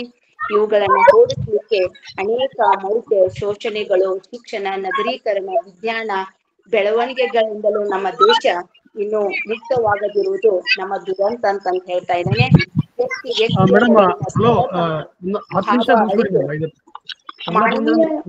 ಮಾನವೀಯವಾಗಿ ನೋಡುವಂತ ಗುಣ ಬೆಳೆಯಬೇಕಾಗಿದೆ. ಶರಣರ ಸಂತರ ಸಮಾನತೆಯ ಆಶಯ ಸಾಕಾರಗೊಳ್ಳಬೇಕಾಗಿದೆ. ಬದಲಾವಣೆಗಾಗಿ ಹಂಬಲಿಸುತ್ತಿರುವ ಸಮಾಜಕ್ಕೆ ಬಿಡುಗಡೆಯ ದಾರಿಯನ್ನ ತೋರಿಸಿದಂತಹ ಶರಣರ ವೇದಿಕೆ, ಈ ವೇದಿಕೆಗೆ ಅನಂತ ಶರಣಾರ್ಥಿಗಳನ್ನ ನಾನ್ ಸಲ್ಲಿಸ್ತಾ ಇದ್ದೇನೆ. ನಮ್ಮ ನಡುವಿನ ಒಬ್ಬ ವ್ಯಕ್ತಿಯ ಜೀವನ ಚರಿತ್ರೆ, ಬಾಳಿ ಬದುಕಿದ ಅವರ ವ್ಯಕ್ತಿತ್ವ ನಮ್ಮ ಯುವ ಜನಾಂಗಕ್ಕೆ ಆದರ್ಶವಾಗಬೇಕು. ಮಹಾತ್ಮರ ಬದುಕನ್ನ ಓದಿ ಕೇಳಿ ಬದುಕು ಕಟ್ಟಿಕೊಳ್ಳಲು ಸ್ವಲ್ಪವಾದರೂ ಸಾಧ್ಯವಾದೀತೆಂಬುದನ್ನು ನಾನು ಹೇಳಬಲ್ಲೆ. ಈ ರೀತಿಯಾಗಿ ನನಗೆ ಅವಕಾಶ ಕೊಟ್ಟಿದ್ದೀರಿ. ನಾನು ಕಿರಿಯಳು, ಅಷ್ಟೊಂದು ಜ್ಞಾನವನ್ನ ನಾನು ಹೊಂದಿಲ್ಲ. ಈ ವೇದಿಕೆಯಲ್ಲಿ ಅಲ್ಪ ಬುದ್ಧಿಮಟ್ಟಕ್ಕೆ ಅನುಗುಣವಾಗಿ ನಾನು ಇವತ್ತನ ಮಧ್ಯಾಹ್ನನ ಬಂದು ಓದ್ಕೊಂಡಿದ್ದೇನೆ. ಬೇಕಾದ್ರೆ ನಮ್ಮ ಟೀಚರ್ಸ್ ಕೇಳಿ ಸ್ವಲ್ಪ ನನಗ್ ಗಡಿಬಿಡಿಯಲ್ಲಿ ನಾನು ಏನಾದ್ರೂ ತೊದಲು ನುಡಿಗಳಿಂದ ನಿಮ್ಗೆ ಏನಾದ್ರೂ ಮನಸ್ಸಿಗೆ ಆಘಾತ ಆಗಿದ್ರೆ, ಏನಾದ್ರೂ ಎಂತ ಪದಗಳನ್ನ ಬಳಸಿದ್ರೆ ದಯಮಾಡಿ ಈ ವೇದಿಕೆಯಲ್ಲಿ ಇರುವಂತ ಜ್ಞಾನರು ಇದ್ದೀರಿ, ನಿಮ್ಮಿಂದ ನಾನು ಇನ್ನೂ ಅಷ್ಟು ಹೆಚ್ಚು ವಿಷಯಗಳನ್ನ ನಾನು ಕೇಳಬಲ್ಲೆ. ಏನಾದ್ರೂ ತಪ್ಪು ತಡೆಗಳಾಗಿದ್ರೆ ನನ್ನನ್ನ ಮನ್ನಿಸಿ ಅಂತಂದು ಹೇಳ್ತಾ ಇದ್ದೇನೆ. ಎಲ್ಲರಿಗೂ ವೇದಿಕೆಯಲ್ಲಿ ಮಾತನಾಡಲಿಕ್ಕೆ ಅವಕಾಶ ಕೊಟ್ಟಂತಹ ತಮ್ಮೆಲ್ಲರ ಹೃದಯಕ್ಕೆ ಅನಂತವಾದಂತಹ ಭಕ್ತಿಯ ನಮನಗಳನ್ನ ಸಲ್ಲಿಸಿ ನನ್ನ ಮಾತಿಗೆ ವಿರಾಮ ನೀಡುತ್ತೇನೆ. ನಮಸ್ಕಾರಗಳು. ಸುದೀರ್ಘವಾಗಿರ್ತಕ್ಕಂಥ ಉಪನ್ಯಾಸವನ್ನ ನೀಡಿರ್ತಕ್ಕಂಥ ಸಾವಿತ್ರಿ ಕಮಲಾಪುರ್ ಅವರಿಗೆ ಧನ್ಯವಾದಗಳು. ನೊಂದವರ ಬಾಳಿಗೆ ಬೆಳಕಾದ, ತುಳಿತಕ್ಕೊಳಗಾದವರ ಬದುಕಿನಲ್ಲಿ ಸಮಾನತೆಯ ಹೂವನ್ನರಳಿಸಿದ ಬಾಬು ಜಗಜೀವನ್ ರಾಮ್ ಅವರ ಕುರಿತಾಗಿ ಹೇಳಿದ್ದೀರಿ. ಹಾಗೇನೆ ಶರಣರ ವಿಚಾರಧಾರೆಗಳು ಹೇಗಿದ್ವು ಅನ್ನೋದನ್ನ ಸಮಗ್ರವಾಗಿರ್ತಕ್ಕಂಥ ತಮ್ಮ ಉಪನ್ಯಾಸದಲ್ಲಿ ಕಾಣಿಸಿದ್ದೀರಿ. ತಮಗೆ ಶರಣಾರ್ಥಿಗಳನ್ನ ಹೇಳ್ತಾ ಈಗ ನಮ್ಮೆಲ್ಲರ ಮಾರ್ಗದರ್ಶಕರಾಗಿರ್ತಕ್ಕಂಥ ಡಾಕ್ಟರ್ ಶಶಿಕಾಂತ್ ಪಟ್ಟಣ್ ಸರ್ ಅವರಿಂದ ಮಾರ್ಗದರ್ಶನದ ನುಡಿಗಳನ್ನ ಕೇಳೋಣ. ಸರ್. ಓಂ ಶ್ರೀ ಗುರು ಬಸವಲಿಂಗಾಯನ್ಮ. ಶ್ರೀಮದ ಧ್ವನಿ ಕೇಳ್ತದಲ್ರಿ? ಕೇಳ್ಸಾಕ್ತೈತ್ರಿ ಸರ್, ಕೇಳಿಸ್ತೈತ್ರಿ, ಕ್ಲಿಯರ್ ಐತ್ರಿ ಸರ್.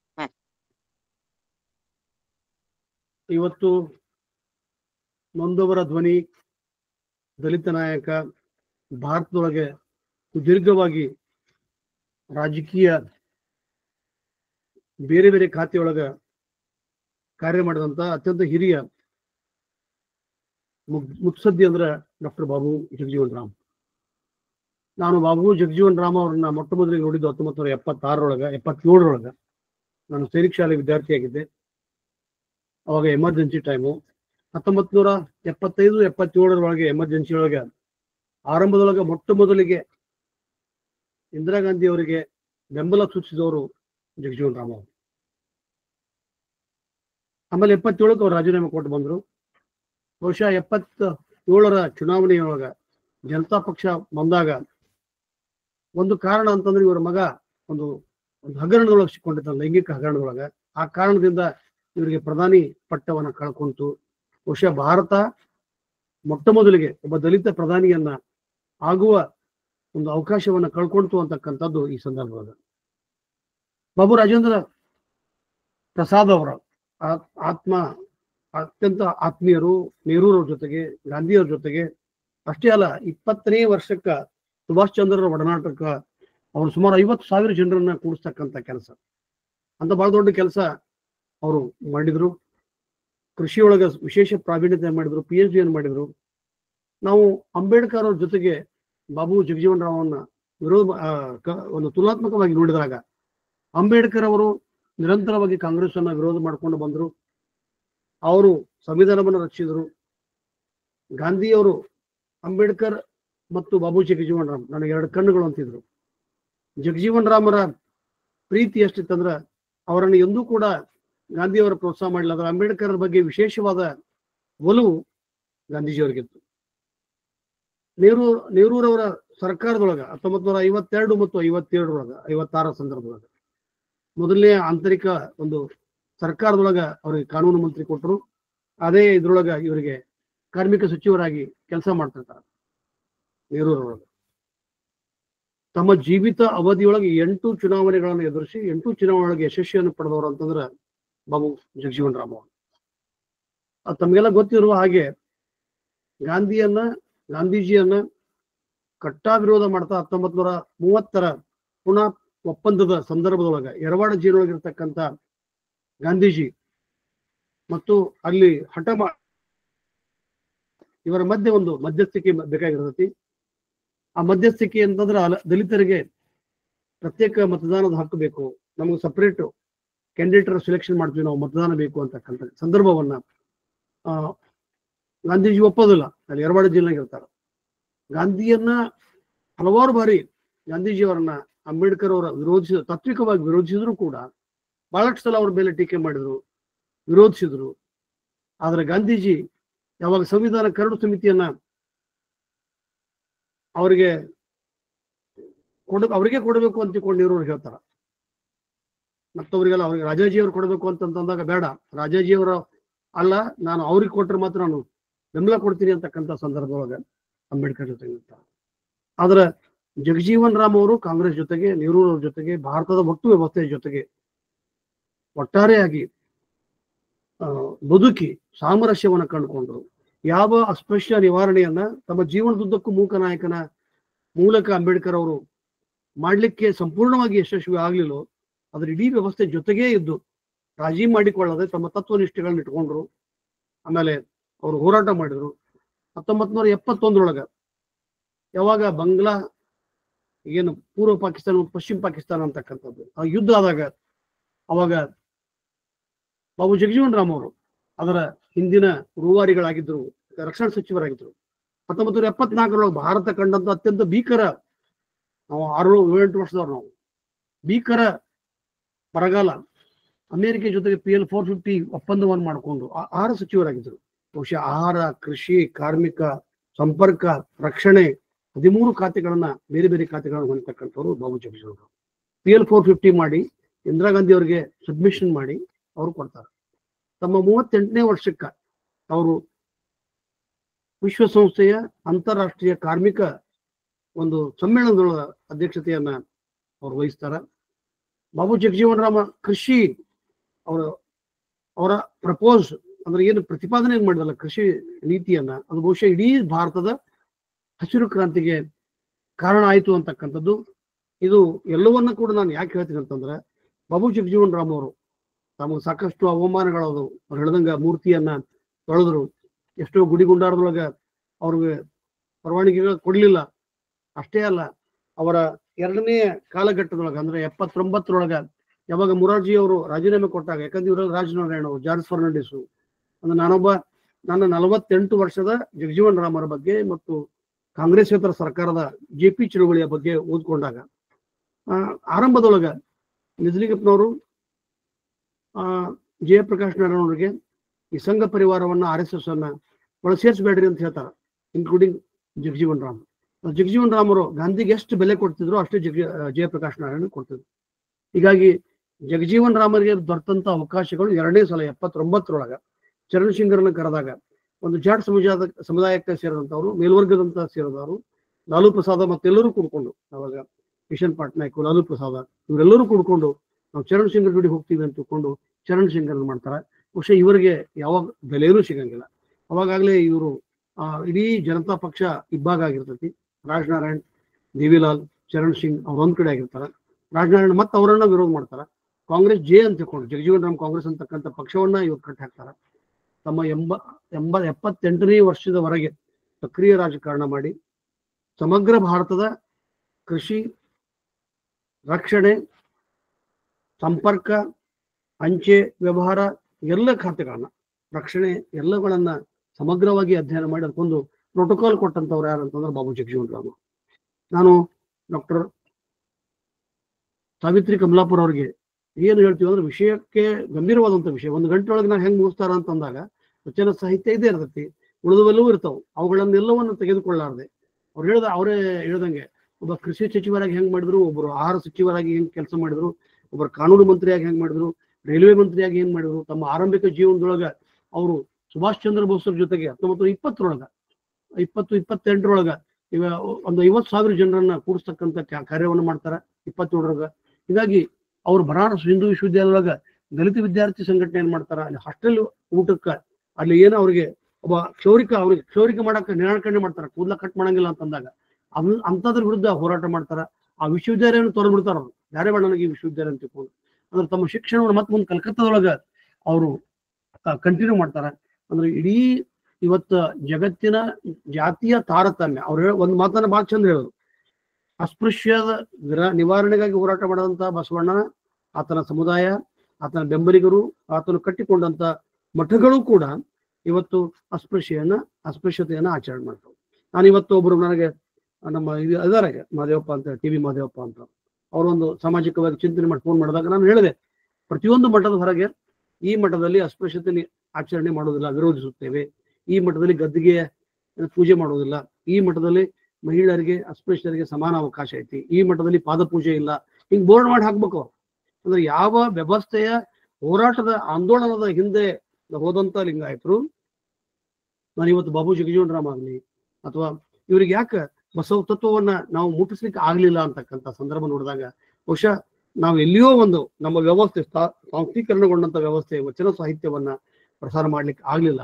ಆದ್ರೆ ಇವತ್ತು ಸ್ಪಷ್ಟವಾಗಿ ಹೇಳ್ತೀನಿ, ಅಪ್ಪನು ನಮ್ಮ ಮಾದಾರ ಚೆನ್ನಯ್ಯ ಅಂತ ಹೇಳ್ಕೊಂಡಂತ ಬಸವಣ್ಣ ಎಂತ ದೊಡ್ಡ ವಿಶಾಲವಾದಂತ ಗುಣ ಆತ ಎಲ್ಲರನ್ನ ಹಾಕಿಕೊಂಡ. ಆದ್ರೆ ನಾವು ಇವತ್ತು ಜಗಜೀವನರಾಮರವನ್ನ, ಅಂಬೇಡ್ಕರ್ನ ಕೇವಲ ದಲಿತರಿಗೆ ಇಟ್ಕೊಂಡ್ರ. ಅದ್ರಾಗ ದಲಿತರು ಬಹಳ ಇನ್ನೂ ಒಂದು ಸತ್ಯವನ್ನ ಹೇಳ್ಬೇಕಂದ್ರೆ ಎಡ ಮತ್ತು ಬಲ, ಮಾದಿಗ ಮತ್ತು ಬಲಪಂಥೀಯರು, ಅಂಬೇಡ್ಕರ್ ಬಲ ಮತ್ತು ಜಗಜೀವನರಾಮ್ ಎಡ ಅಂತಕ್ಕಂಥದ್ದು. ಇದನ್ನ ಉದ್ದೇಶಪೂರ್ವಕವಾಗಿ ಕೆಲವರು ಸಂಘ ಪರಿವಾರದವ್ರನ್ನ ಅಂಬೇಡ್ಕರ್ ಅವನ್ನ ಗೌರವ ಮಾಡ್ಲಿಕ್ಕೆ ಜಗಜೀವನರಾಮನ್ ತಂದ್ರು ಅಂತಕ್ಕಂಥ, ನೆಹರೂರು ತಂದ್ರು ಅಂತಕ್ಕಂಥ ಒಂದು ಕುಚೋದ್ಯ ಒಂದು ವಿಚಾರವನ್ನ ಕೂಡ ಅವ್ರು ಹೇಳ್ತಾರೆ. ಅವ್ರ ಮಗಳು ಮೀರಾ ಕುಮಾರ್ ಅವರು ಸ್ಪೀಕರ್ ಆಗಿದ್ರು, ಪಾರ್ಲಿಮೆಂಟ್ ಸ್ಪೀಕರ್ ಆಗಿದ್ರು. ಒಟ್ಟಾರೆ ಹೇಳ್ಬೇಕಾದ್ರೆ ನಾನು ಕಂಡಂತ ಅಪ್ರತಿಮ ಸ್ವಾತಂತ್ರ್ಯ ಹೋರಾಟಗಾರ, ವಾಗ್ಮಿ, ಚಿಂತಕ, ರಾಜಕಾರಣಿ ಮತ್ತು ವಿದ್ವಾಂಸ, ಈ ಭಾರತದ ಸಮಗ್ರ ಅಭಿವೃದ್ಧಿ ಕಂಡವರು. ಬಹುಶಃ ಅಂಬೇಡ್ಕರ್ ಎಷ್ಟು ಕಳಕಳಿ ಕಾಳಜಿ, ಅವರು ಒಂದು ವರ್ಗದ ಸಲುವಾಗಿ ಹೋರಾಟ ಮಾಡಿದ್ರು, ಸಮಗ್ರ ಆಗ್ಬೇಕು ಅಂತ ತಿಳ್ಕೊಂಡು ಇವರು ಸಮಗ್ರವಾಗಿ ಹೋರಾಟ ಮಾಡ್ತಾ ಮಾಡ್ತಾ ತನ್ನ ಸಮುದಾಯಕ್ಕೂ ಕೂಡ ಹೋರಾಟ ಮಾಡಿದ್ರು. ಹಿಂಗಾಗಿ ಇಬ್ರು ಕೂಡ ಇವತ್ತು ಬಾಬಾ ಸಾಹೇಬ್ ಅಂಬೇಡ್ಕರ್ ಅನ್ನ ಇವ್ರು ಹೆಚ್ಚು ಇವ್ರು ಕಡಿಮೆ ಅಂತಲ್ಲ, ಆದ್ರ ಭಾರತೀಯ ವ್ಯವಸ್ಥೆ ಒಳಗ ಇಂದೂ ಕೂಡ ಅಸ್ಪೃಶ್ಯತೆ ನಿವಾರಣೆ ನಾನು ನೋಡಿದಾಗ ಮಾದಿಗರ ಮನೆಯೊಳಗ 2000 ಜನ ಊಟ ಮಾಡಲ್ಲ, ನೀರು ಕುಡಿಯಲ್ಲ. 2000 ಮನೆಯೊಳಗೆ ಸಮಗಾರ ಮನೆಗೆ ಊಟ ಮಾಡಂಗಿಲ್ಲ. ಅಂದ್ರೆ ಅಸ್ಪೃಶ್ಯರೊಳಗೂ ಅಸ್ಪೃಶ್ಯತೆ ಆಚರಣೆ ಇರುವಾಗ ಬಹುಶಃ ಎಲ್ಲರೂ ಕೂಡ್ಕೊಂಡು ಇಂಥ ವ್ಯಕ್ತಿನ ಬಹಳ ಜನ ಕೇಳಿದ್ರು. ನಮ್ಮ ಬಸವ ಅಂಡರ್ಸ್ಟ್ಯಾಂಡಿಂಗಕ್ಕ ಮತ್ತೆ ಇದಕ್ಕ ನನಗೆ ಎಷ್ಟೋ ಸಲ ಡಾಕ್ಟರ್ ಹನುಮಾಕ್ಷಿ ಗೋಗಿ ಮೇಡಮ್ ಅಂತಾರೆ, ನಿಮ್ಮವರು ಅಂತಾರೆ. ಬಹಳ ಚುಸ್ತಿರ್ತಾರೆ ದಿನಕ್ಕೊಮ್ಮೆ. ನಿಮ್ಮ ಸಮಾಜದವರು, ನಿಮ್ ಲಿಂಗಾಯತರು, ನಮ್ಗೆ ನೋವು ಆಕೈತಿ. ಅವರು ಎಲ್ಲ ಮಹಿಳೆಯರು ಲಿಂಗಾಯತರು, ಎಲ್ಲ ದಲಿತರು ಲಿಂಗಾಯತರು, ಅಸ್ಪೃಶ್ಯರೂ ಲಿಂಗಾಯತರು. ಕಾರಣ ಇವರಿಗಾಗಿಯೇ ಬಸವಣ್ಣ ಹೋರಾಟ ಮಾಡಿದನ. ಇವತ್ತು ನಾವು ಬಸವಣ್ಣನ ವಿಚಾರವನ್ನ ಬಿಟ್ಟು ಕೊಟ್ರ ಮುಂದೊಂದು ದಿನ ನಮ್ಮನ್ನು ಒಡೆದಾಡ್ತಕ್ಕಂಥ ಒಂದು ಸಂಘ ಪರಿವಾರ, ವೈದಿಕ ಮನಸ್ಸುಗಳು ಮತ್ತೆ ಈ ದೇಶವನ್ನ ಹಾಳು ಮಾಡ್ತಾರ. ಕಾರಣ ನಾವೆಲ್ಲರೂ ಕುಡ್ಕೊಂಡು ಒಕ್ಕೋರಿನಿಂದ ಬುದ್ಧ, ಬಸವ, ಅಂಬೇಡ್ಕರ್, ಜಗಜೀವನರಾಮ್ ಭಾರತಕ್ಕೆ ಬಹಳ ದೊಡ್ಡ ಕಾಂಟ್ರಿಬ್ಯೂಷನ್ ಕೊಟ್ಟರು. ಎಲ್ಲ ಹಂತದಾಗ ಸುಮಾರು 13 ಮಂತ್ರಿ ಕಾರ್ಯವನ್ನು ವಹಿಸಿ ಎಲ್ಲದಕ್ಕೂ ಒಂದು ನ್ಯಾಯವನ್ನು ಒದಗಿಸಿದ್ರು. ಪ್ರಾಮಾಣಿಕವಾಗಿದ್ರು, ಅಪ್ಪಟ ಪ್ರಾಮಾಣಿಕರಾಗಿದ್ರು. ಅವ್ರಿಗೆ ಎಷ್ಟೋ ಸಲ ಎಮರ್ಜೆನ್ಸಿ ಆಗಿ ಅಂದ್ರೆ 79ವರೆಗೆ ಮಂತ್ರಿ ಇದ್ದವರು, ಅಂದ್ರೆ ಸುಮಾರು 31-32 ವರ್ಷಗಳವರೆಗೆ ಮಂತ್ರಿ ಇದ್ದು, ಮಂತ್ರಿ ಪದವಿ ಮುಗಿದ್ಮೇಲೆ ಅವರು ಸಾಮಾನ್ಯರಂತೆ ಇರ್ತಿದ್ರು. ಮುಂದೆ 8-10 ವರ್ಷ ಬಹಳ ಕಷ್ಟದಾಯಕ, 86ರವರೆಗೆ ಅವರ ಮನೆಯನ್ನ ನಡೆಸ್ಕೊಳ್ಳೋದು ಕೂಡ ಬಹಳ ಕಷ್ಟ ಆಗಿತ್ತು ಅಂತಕ್ಕಂಥದ್ದನ್ನ ಈ ಸಂದರ್ಭದಲ್ಲಿ ಹೇಳ್ತಾ, ಇವರೆಲ್ಲರೂ ಸಾವಿಲ್ಲದ ಶರಣರು ನಮ್ಮ ದೃಷ್ಟಿಯೊಳಗ. ಇವರೆಲ್ಲರೂ ಕೂಡ ಬಸವಾಯತರು, ಲಿಂಗಾಯತರು. ಇವರನ್ನ ನಾವೆಲ್ಲರೂ ಕೊಂಡ್ಕೊಂಡು ನೋಡ್ಕೋಬೇಕು. ಕೇವಲ ಇದು ಬುದ್ಧ, ಬಸವ ನಾವು ಬರೀ ಘೋಷಣೆ ಮಾಡಿ ನಾವು ಬಿಡ್ಬೇಕಾಗಿಲ್ಲ. ನೀವೆಲ್ಲರೂ ಕೂಡ ದಯವಿಟ್ಟು ನಿಮ್ಮೆಲ್ಲರೊಳಗ ಕೈ ಮುಗಿ ಕೇಳ್ಕೊಂತೀನಿ, ಬಸವಣ್ಣ ನಿಮ್ಮವ. ಬಸವಣ್ಣ ಇಡೀ ಜಗತ್ತಿಗೆ ಹೋರಾಟ ಮಾಡ್ಯಾನ, ಅಸ್ಪೃಶ್ಯರಿಗೆ, ಮಹಿಳೆಯರಿಗೆ. ಬಸವಣ್ಣ ನಮ್ಮವ, ನಾನು ಲಿಂಗಾಯತ, ನಾನು ಬಸವಾಯತ ಅಂತಕ್ಕಂಥ ಪ್ರಜ್ಞೆ ನಮ್ಮೊಳಗೆ ಬರಲಿಲ್ಲ ಅಂದ್ರೆ ನಮ್ಮನ್ನು ಒಡೆದ ಆಗ್ತಕ್ಕಂಥ ನೀತಿ. ನಿನ್ನೆ ಒಬ್ರು ಪಾಪ ಬಸವಾಧ್ಯಯನ ಪೀಠಕ್ಕೆ ಒಬ್ಬರ ಹೆಸರು ಬಂತು, ನಾನು ಹೇಳಕ್ ಇಷ್ಟಪಡೋದಲ್ಲ. ಅವ್ರು ಲಿಂಗಾಯತರಲ್ಲ, ಅವ್ರು ಬೇರೆ ಸಮಾಜದವರು, ಅವ್ರಲ್ಲ. ಅಂದ್ರೆ ನಾವು ಇನ್ನೂ ಕೂಡ ಇವನಾರವ ಅನ್ನೋಂಥ ಬಸವಣ್ಣ ಕಾಲಘಟ್ಟದೊಳಗ ನಾವು ಇನ್ನೂ ಜಾತಿಯನ್ನ ಏರಿಸ್ತೀವಿ. ಆ ಕಾರಣದಿಂದ ಈ ವಚನ ಅಧ್ಯಯನ ವೇದಿಕೆ, ಬಸವ ತಿಳುವಳಿಕೆ ಮತ್ತು ಸಂಶೋಧನಾ ಕೇಂದ್ರದೊಳಗ ಪ್ರಾಮಾಣಿಕ ಎಲ್ಲರಿಗೆ ಸಮಾನ ಅವಕಾಶವನ್ನು ಕೊಟ್ಟಿವಿ. ಎಲ್ಲರೂ ಕೂಡ್ಕೊಂಡು ಇದನ್ನ ಬಹಳ ಗಟ್ಟಿಕರಣಗೊಳಿಸ್ಬೇಕು. ಮುಂಬರದಿಂದಾಗ ಬಹಳಷ್ಟು ನಾವು ಹೇಳಿದ ಬುದ್ಧ, ಬಸವ, ಅಂಬೇಡ್ಕರ್ ಅಂತಕ್ಕಂಥ ಇಡೀ ಜಗತ್ತಿನ ಭಾರತದ ಪ್ರಾತಿನಿಧ್ಯವನ್ನು ಮಾಡ್ಬೇಕಾದ್ರೆ ಅದೇ ದೇಶದೊಳಗ ಇಂಥ ಒಂದು ಅನಿಷ್ಟ ಪದ್ಧತಿಗಳಿದ್ವಲ್ಲಪ್ಪ. ರಾಜಾರಾಮ್ ಮೋಹನ್ ರಾಯ್ ಅಂತಾರ ಹೋರಾಟ ಮಾಡಿದ್ರು, ಆತ್ಮಾರಾಮ್ ಪಾಂಡುರಂಗ್ ಅವ್ರ ಜೊತೆಗೆ ಹೋರಾಟ ಮಾಡಿದ್ರು, ರಾಧಾಕೃಷ್ಣ ಭಂಡಾರ್ಕರ್ ಅಂತಕ್ಕಂಥವ್ರು, ಬಹಳ ಅವ್ರ ಹೆಸರು ಗೊತ್ತಿಲ್ಲ. ರಾಧಾಕೃಷ್ಣ 88 ವರ್ಷ ಬದುಕಿ ಸಮಗ್ರವಾಗಿ ಒಂದು ವೈಚಾರಿಕ. ಅಗರ್ಕರ್ ಇದ್ದಾಗ ಅವರ ಕೊಣದೊಳಗೆ ಅವ್ರ ಸ್ಮಶಾನವನ್ನ ಹೊತ್ತು ಕರವೇ ಅವರು ಹೋರಾಟ ಮಾಡಿದ್ರು. ನಾವು ಬ್ರಾಹ್ಮಣ್ಯವನ್ನ ವಿರೋಧ ಮಾಡೋಣ, ಸಮಾನತನಗಳನ್ನ ವಿರೋಧ ಮಾಡೋಣ, ಸಾಂಪ್ರದಾಯಿಕ ಮನಸ್ಸುಗಳನ್ನ ವಿರೋಧ ಮಾಡೋಣ. ಅದರ ಜಾತಿ ಎತ್ತಿ ನಾವು ವಿರೋಧ ಮಾಡೋದು ಬೇಡ ಅಂತ ಹೇಳ್ತಾ ಡಾಕ್ಟರ್ ಸಾವಿತ್ರಿ ಕಮಲಾಪುರ ಅವರು ಸಿಕ್ಕಂತ ಅವಕಾಶ ಅದು ಅವರು ಹಂಗೆ ಹೇಳಬಾರ್ದು. ನಾವು ಅವ್ರ ಸಮಯ ಮೊದಲೇ ಕೊಟ್ಟಿದ್ವಿ. ಅವರು ಇನ್ನೂ ಹೆಚ್ಚಿಗೆ ಅವ್ರ caste challenges of caste system ಅಂತಕ್ಕಂಥ ಒಂದು ಒಳ್ಳೆ ಕೃತಿಯನ್ನ ಕೊಟ್ಟಾರ. ಒಳ್ಳೆ ಸಾಹಿತಿ, ವಾಗ್ಮಿ, ಚಿಂತಕ. ನಾನು ಕಣ್ಣಾರೆ ಕಂಡಿದ್ದೆ. ನಾನು 11 ವರ್ಷ ಬಾಲಕನಾಗಿದ್ದಾಗ ಅವ್ರನ್ನ ಚರಣ ಸಿಂಗ್ ಅವ್ರನ್ನ, ಮೊರಾರ್ಜಿ ದೇಸಾಯಿ ಅವ್ರನ್ನ, ಜಯಪ್ರಕಾಶ್ ನಾರಾಯಣರ. ಯಾಕಂದ್ರೆ ಸೈನಿಕ ಶಾಲೆಯೊಳಗೆ ಹೆಲಿಪ್ಯಾಡ್ ಒಂದೇ ಇತ್ತು. ಇವರೆಲ್ಲರೂ ಬರ್ತಿದ್ರು. ಬಹುಶಃ ನನ್ನ ಮನೆ ಹಿನ್ನೆಲೆ ನಾನು ನನ್ನ ಬಗ್ಗೆ ಹೇಳ್ಕೊಂತೀನಿ ಅಂತಲ್ಲ, ಸ್ವಾತಂತ್ರ್ಯ ಹೋರಾಟಗಾರರ ಮನೆ ಹಿನ್ನೆಲೆ. ನಾವು ಆಗ ಕಾಂಗ್ರೆಸ್ಸಿನ ನಮ್ಮ ಅಮ್ಮ ಕಾಂಗ್ರೆಸ್ MLA ಆಗಿದ್ರು, ನಮ್ಮ ಅಜ್ಜ ಅಲ್ಲ ಕಾಂಗ್ರೆಸ್ ವಿರೋಧಿ ಆಗಿದ್ರು. ನಮ್ಮ ಅಮ್ಮ 72ರೊಳಗೆ ನಾವು ನಿಜಲಿಂಗಪ್ಪ ಅವ್ರನ್ನ, ವೀರೇಂದ್ರ ಪಾಟೀಲ್ ಕಣ್ಣಾರೆ ನೋಡಿದ್ವಿ. ಆ ಒಂದು ಹಿನ್ನೆಲೆ. ಆಮೇಲೆ ಸೈನಿಕ ಶಾಲೆಯೊಳಗಿರ್ತಕ್ಕಂಥ ಇಡೀ ಭಾರತದೊಳಗೆ ಒಂದು ಪೊಲರೈಸೇಷನ್ ಅಂತಾರಲ್ಲ, ಅದು ಆದಾಗ ನಾನು 11 ವರ್ಷದ ಬಾಲಕನಾಗಿದ್ದೆ. ಅವಾಗ ಇವರೆಲ್ಲರನ್ನ ಕಣ್ಣಾರೆ ಕಂಡೆ. ನಾನು ವಿಶೇಷವಾಗಿ ಜಗಜೀವನ್ ರಾಮರ ಸಾಧನೆ ಬಹಳ ದೊಡ್ಡದು ಅಂದ್ರೆ ಬಹಳ ಸೊದ್ದು. ಅವ್ರ ಬಗ್ಗೆನೇ ಒಂದು ಪುಸ್ತಕ ಬರೀಬಹುದು. ಅಂಬೇಡ್ಕರ್ಗೆ ಸಿಗ್ಬೇಕಾಗ್ತಕ್ಕಂಥ ಸ್ಥಾನಮಾನ ಇವತ್ತು ನಾವು ಅಂಬೇಡ್ಕರ್ನ ಸಂವಿಧಾನ ಪಿತಾಮಹ ಅಂತಂದ್ರೆ, ಇಡೀ ಭಾರತದ ಕೃಷಿಯ ಪಿತಾಮಹ ಯಾರಂತಂದ್ರೆ ಅದು ಬಾಬು ಜಗಜೀವನ್ ರಾಮ್. ಎಷ್ಟು ಹೇಳಿ ನನ್ನ ಮಾತುಗಳನ್ನು ಮುಗಿಸ್ತೇನೆ. ಶರಣಾರ್ಥಿ. ಶರಣಾರ್ಥಿಗಳು ಸರ್. ತಾವು ಜಗಜೀವನ್ ರಾಮ್ ಅವರನ್ನ ನೋಡಿದ್ದು, ತಮ್ಮ ಅನುಭವಗಳನ್ನ ಹಂಚಿಕೊಂಡಿದ್ದೀರಿ. ಈಗ ಹ್ಯಾಂಡ್ ರೈಸ್ ಮಾಡಿರ್ತಕ್ಕಂಥವ್ರು ಯಾರಾದ್ರೂ ತಮ್ಮ ವಿಚಾರಗಳನ್ನ ಹಂಚ್ಕೊಳ್ಳೋರಿದ್ರಿ ಅಂತಂದ್ರ ಮಾತಾಡ್ಬಹುದು ಮೇಡಮ್. ಡಾಕ್ಟರ್ ಕಸ್ತೂರಿ ದಳವಾಯಿ ಮೇಡಮ್, ಕಸ್ತೂರಿ ದಳವಾಯಿ ಮೇಡಮ್ ಅವರು ಎಲ್ಲ ಶರಣ ಬಂಧುಗಳಿಗೆ ಶರಣಾರ್ಥಿ. ಡಾಕ್ಟರ್ ಸಾವಿತ್ರಿ ಕಮಲಾಪುರ ಅವರು ಇತಿಹಾಸ ನಡೆದು ಬಂದಂತಹ ಹೆಜ್ಜೆ ಒಳಗ ಜಗಜೀವನ್ ರಾಮ್ ಅವರು ಎಷ್ಟೊಂದು ಸಾಧನೆಗಳನ್ನು ಮಾಡಿದ್ದಾರೆ ಅನ್ನೋದನ್ನ ಬಹಳ ಕುಲಂಕುಷವಾಗಿ ನಮ್ಗೆ ಅರಿಹಿದ್ದಾರೆ.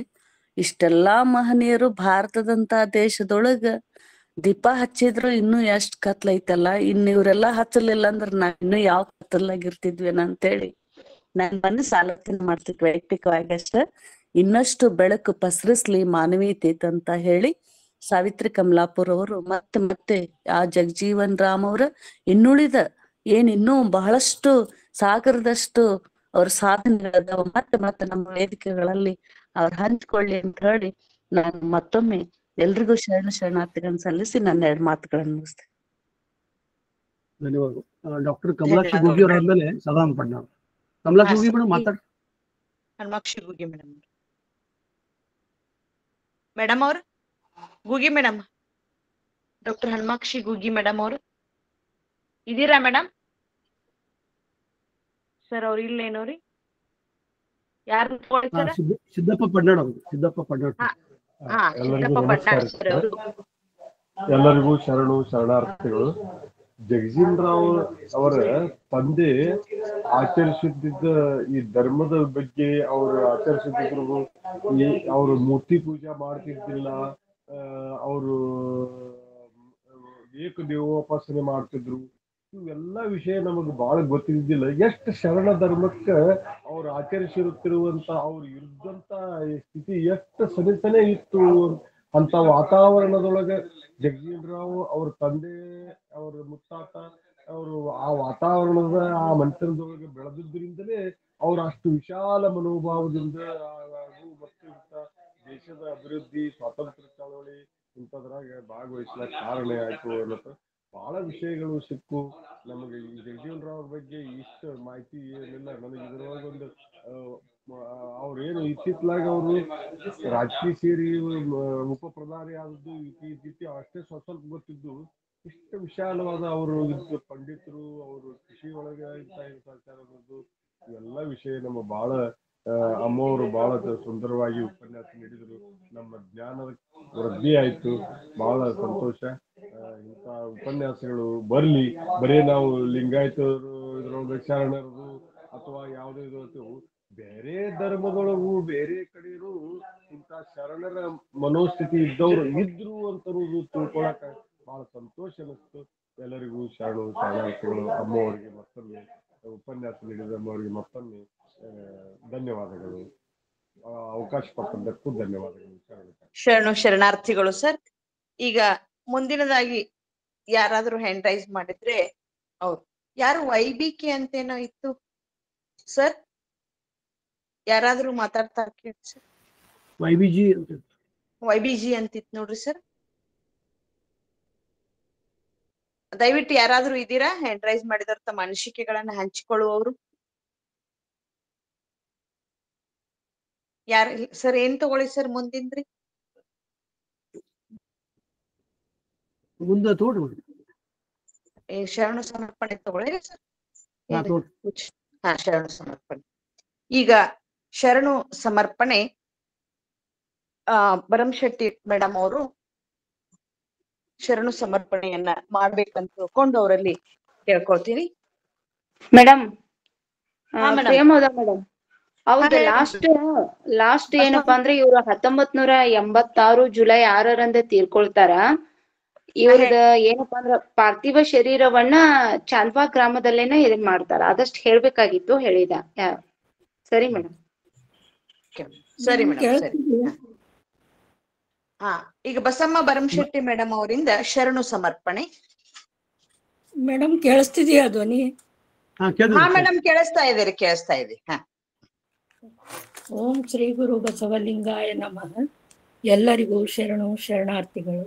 ವಚನ ಅಧ್ಯಯನ ವೇದಿಕೆ, ಬಸವಾದಿ ಶರಣರ ಚಿಂತನ ಕೂಟ ಹಾಗೂ ಅಕ್ಕನ ಅರಿವು ಸಂಘಟನೆಗಳಿಂದ ವಿಶೇಷ ಉಪನ್ಯಾಸ 299ರ ಇಂದಿನ ಕಾರ್ಯಕ್ರಮದಲ್ಲಿ ಮೊದಲಿಗೆ ವಚನ ಪ್ರಾರ್ಥನೆ ಮಾಡಿ ಶುಭ ಕೋರಿ ಕಾರ್ಯಕ್ರಮಕ್ಕೆ ಚಾಲನೆ ನೀಡಿದ ಶರಣೆ ಶ್ರೀಮತಿ ಬನಶ್ರೀ ಹತ್ತಿ ಅವರಿಗೆ ವೇದಿಕೆ ಪರವಾಗಿ ಧನ್ಯವಾದಗಳು ಮತ್ತು ಶರಣು ಶರಣಾರ್ಥಿಗಳು.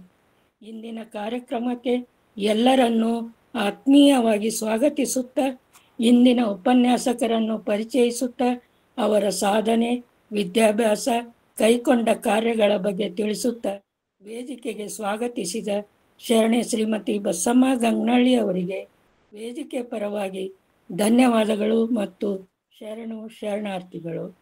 ಇಂದಿನ ಕಾರ್ಯಕ್ರಮ ಅಚ್ಚುಕಟ್ಟಾಗಿ ನಿರ್ವಹಣೆ ಮಾಡುತ್ತಿರುವ ಶರಣೆ ಶ್ರೀಮತಿ ಡಾಕ್ಟರ್ ಪ್ರಿಯಮ್ಮದ ಹೊಲಗಬಾಳಿಯವರು ವೇದಿಕೆ ಪರವಾಗಿ ಧನ್ಯವಾದಗಳು ಮತ್ತು ಶರಣು ಶರಣಾರ್ಥಿಗಳು.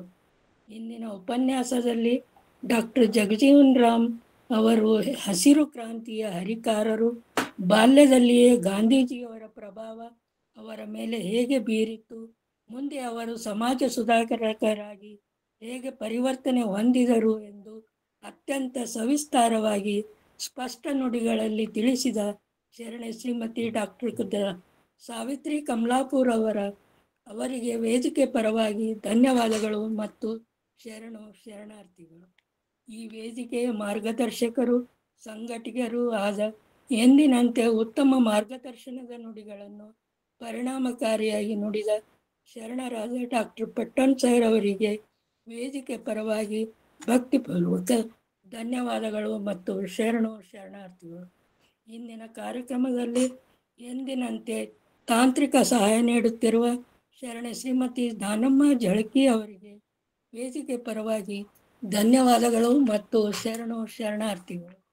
ಇಂದಿನ ಕಾರ್ಯಕ್ರಮದಲ್ಲಿ ಸಂಯೋಜಕರಾದ ಶರಣರಾದ Shri Ashok Dodmani Munirabad, Shri doctor KS Malleshi, Shri RS Biradar, Shri Anand Kumar Patil, ಶರಣೆಯರಾದ ಶ್ರೀಮತಿ ಡಾಕ್ಟರ್ ದ್ರಾಕ್ಷಾಯಣಿ ಮಂಡಿ, ಶ್ರೀಮತಿ ಸವಿತಾ ದೇಶ್ಮುಖ್ ಇವರೆಲ್ಲರಿಗೂ ವೇದಿಕೆ ಪರವಾಗಿ ಧನ್ಯವಾದಗಳು ಮತ್ತು ಶರಣು ಶರಣಾರ್ಥಿಗಳು. ಇಂದಿನ ಕಾರ್ಯಕ್ರಮದ ಸಂಘಟಕರಾದ ಶರಣೆಯರಾದ ಶ್ರೀಮತಿ ಶಾರದಮ್ಮ ಪಾಟೀಲ್ ಮೇಟಿ, ಶ್ರೀಮತಿ ಗೌರಮ್ಮಕ್ಕ ನಾಶಿ, ಶ್ರೀಮತಿ ಸುಧಾ ಪಾಟೀಲ್ ಅವರೆಲ್ಲರಿಗೂ ವೇದಿಕೆ ಪರವಾಗಿ ಧನ್ಯವಾದಗಳು ಮತ್ತು ಶರಣು ಶರಣಾರ್ಥಿಗಳು. ಇಂದಿನ ಕಾರ್ಯಕ್ರಮದ ಸಂವಾದದಲ್ಲಿ ಪಾಲ್ಗೊಂಡ ತಮ್ಮ ಅಭಿಪ್ರಾಯ ತಿಳಿಸಿದ ಎಲ್ಲ ಶರಣೆಯರಿಗೂ ವೇದಿಕೆ ಪರವಾಗಿ ಧನ್ಯವಾದಗಳು ಮತ್ತು ಶರಣು ಶರಣಾರ್ಥಿಗಳು. ನಾಳೆ ರವಿವಾರ 11:25ಕ್ಕೆ ಗೂಗಲ್ ಮೀಟ್ ಜಾಯಿನ್ ಆಗಿರಿ ಅಂತ ಹೇಳುತ್ತಾ ಅವಕಾಶಕ್ಕಾಗಿ ಧನ್ಯವಾದಗಳು. ಮತ್ತೊಮ್ಮೆ ಎಲ್ಲರಿಗೂ ಶರಣು ಶರಣಾರ್ಥಿಗಳು. ಅಚ್ಚುಕಟ್ಟಾಗಿ ಸರ್ವರಿಗೂ ಶರಣು ಸಮರ್ಪಣೆಯನ್ನ ಮಾಡಿರ್ತಕ್ಕಂಥ ಶರಣೆ ಬಸಮ್ಮ ಭರಮಶೆಟ್ಟಿ ಅವರಿಗೂ ಕೂಡ ಶರಣು ಶರಣಾರ್ಥಿಗಳನ್ನ ಹೇಳ್ತಾ, ಸರ್ ಏನಾದ್ರೂ ವಿಶೇಷ ಸೂಚನೆ ಕೊಡ್ತೀರಿ ಸರ್? ಸರ್ ಇಲ್ಲ, ಲೆಫ್ಟ್ ಆಗ್ಯಾರ ಅನಿಸ್ತದ. ಈಗ ನಾವು ಕಾರ್ಯಕ್ರಮಕ್ಕೆ ಕೊನೆಯನ್ನ ಹಾಡೋಣ. ಬಸವಣ್ಣನೇ ತಾಯಿ, ಬಸವಣ್ಣನೇ ತಂದೆ, ಬಸವಣ್ಣನೇ ಪರಮ ಬಂಧು ಎನಗೆ, ವಸುದೀಶ ಕಪಿಲ ಸಿದ್ಧ ಮಲ್ಲಿಕಾರ್ಜುನ ನಿಮ್ಮ ಹೆಸರಿಟ್ಟ ಗುರು ಬಸವಣ್ಣನಯ್ಯ. ಸರ್ವರಿಗೂ ಶರಣು ಶರಣಾರ್ಥಿಗಳು. ನಾಳೆ ಮತ್ತೆ ತಾವೆಲ್ಲ 11:25 ಗೂಗಲ್ ಮೀಟ್ ಜಾಯಿನ್ ಆಗ್ಬೇಕಂತಕ್ಕಂಥ ವಿನಂತಿಯನ್ನ ತಮ್ಮ ಮುಂದೆ ಇಡ್ತಾ ನಾವು ಇಂದಿನ ಕಾರ್ಯಕ್ರಮಕ್ಕೆ ವಿರಾಮವನ್ನ ಇಡ್ತಾ ಇದ್ದೇವೆ.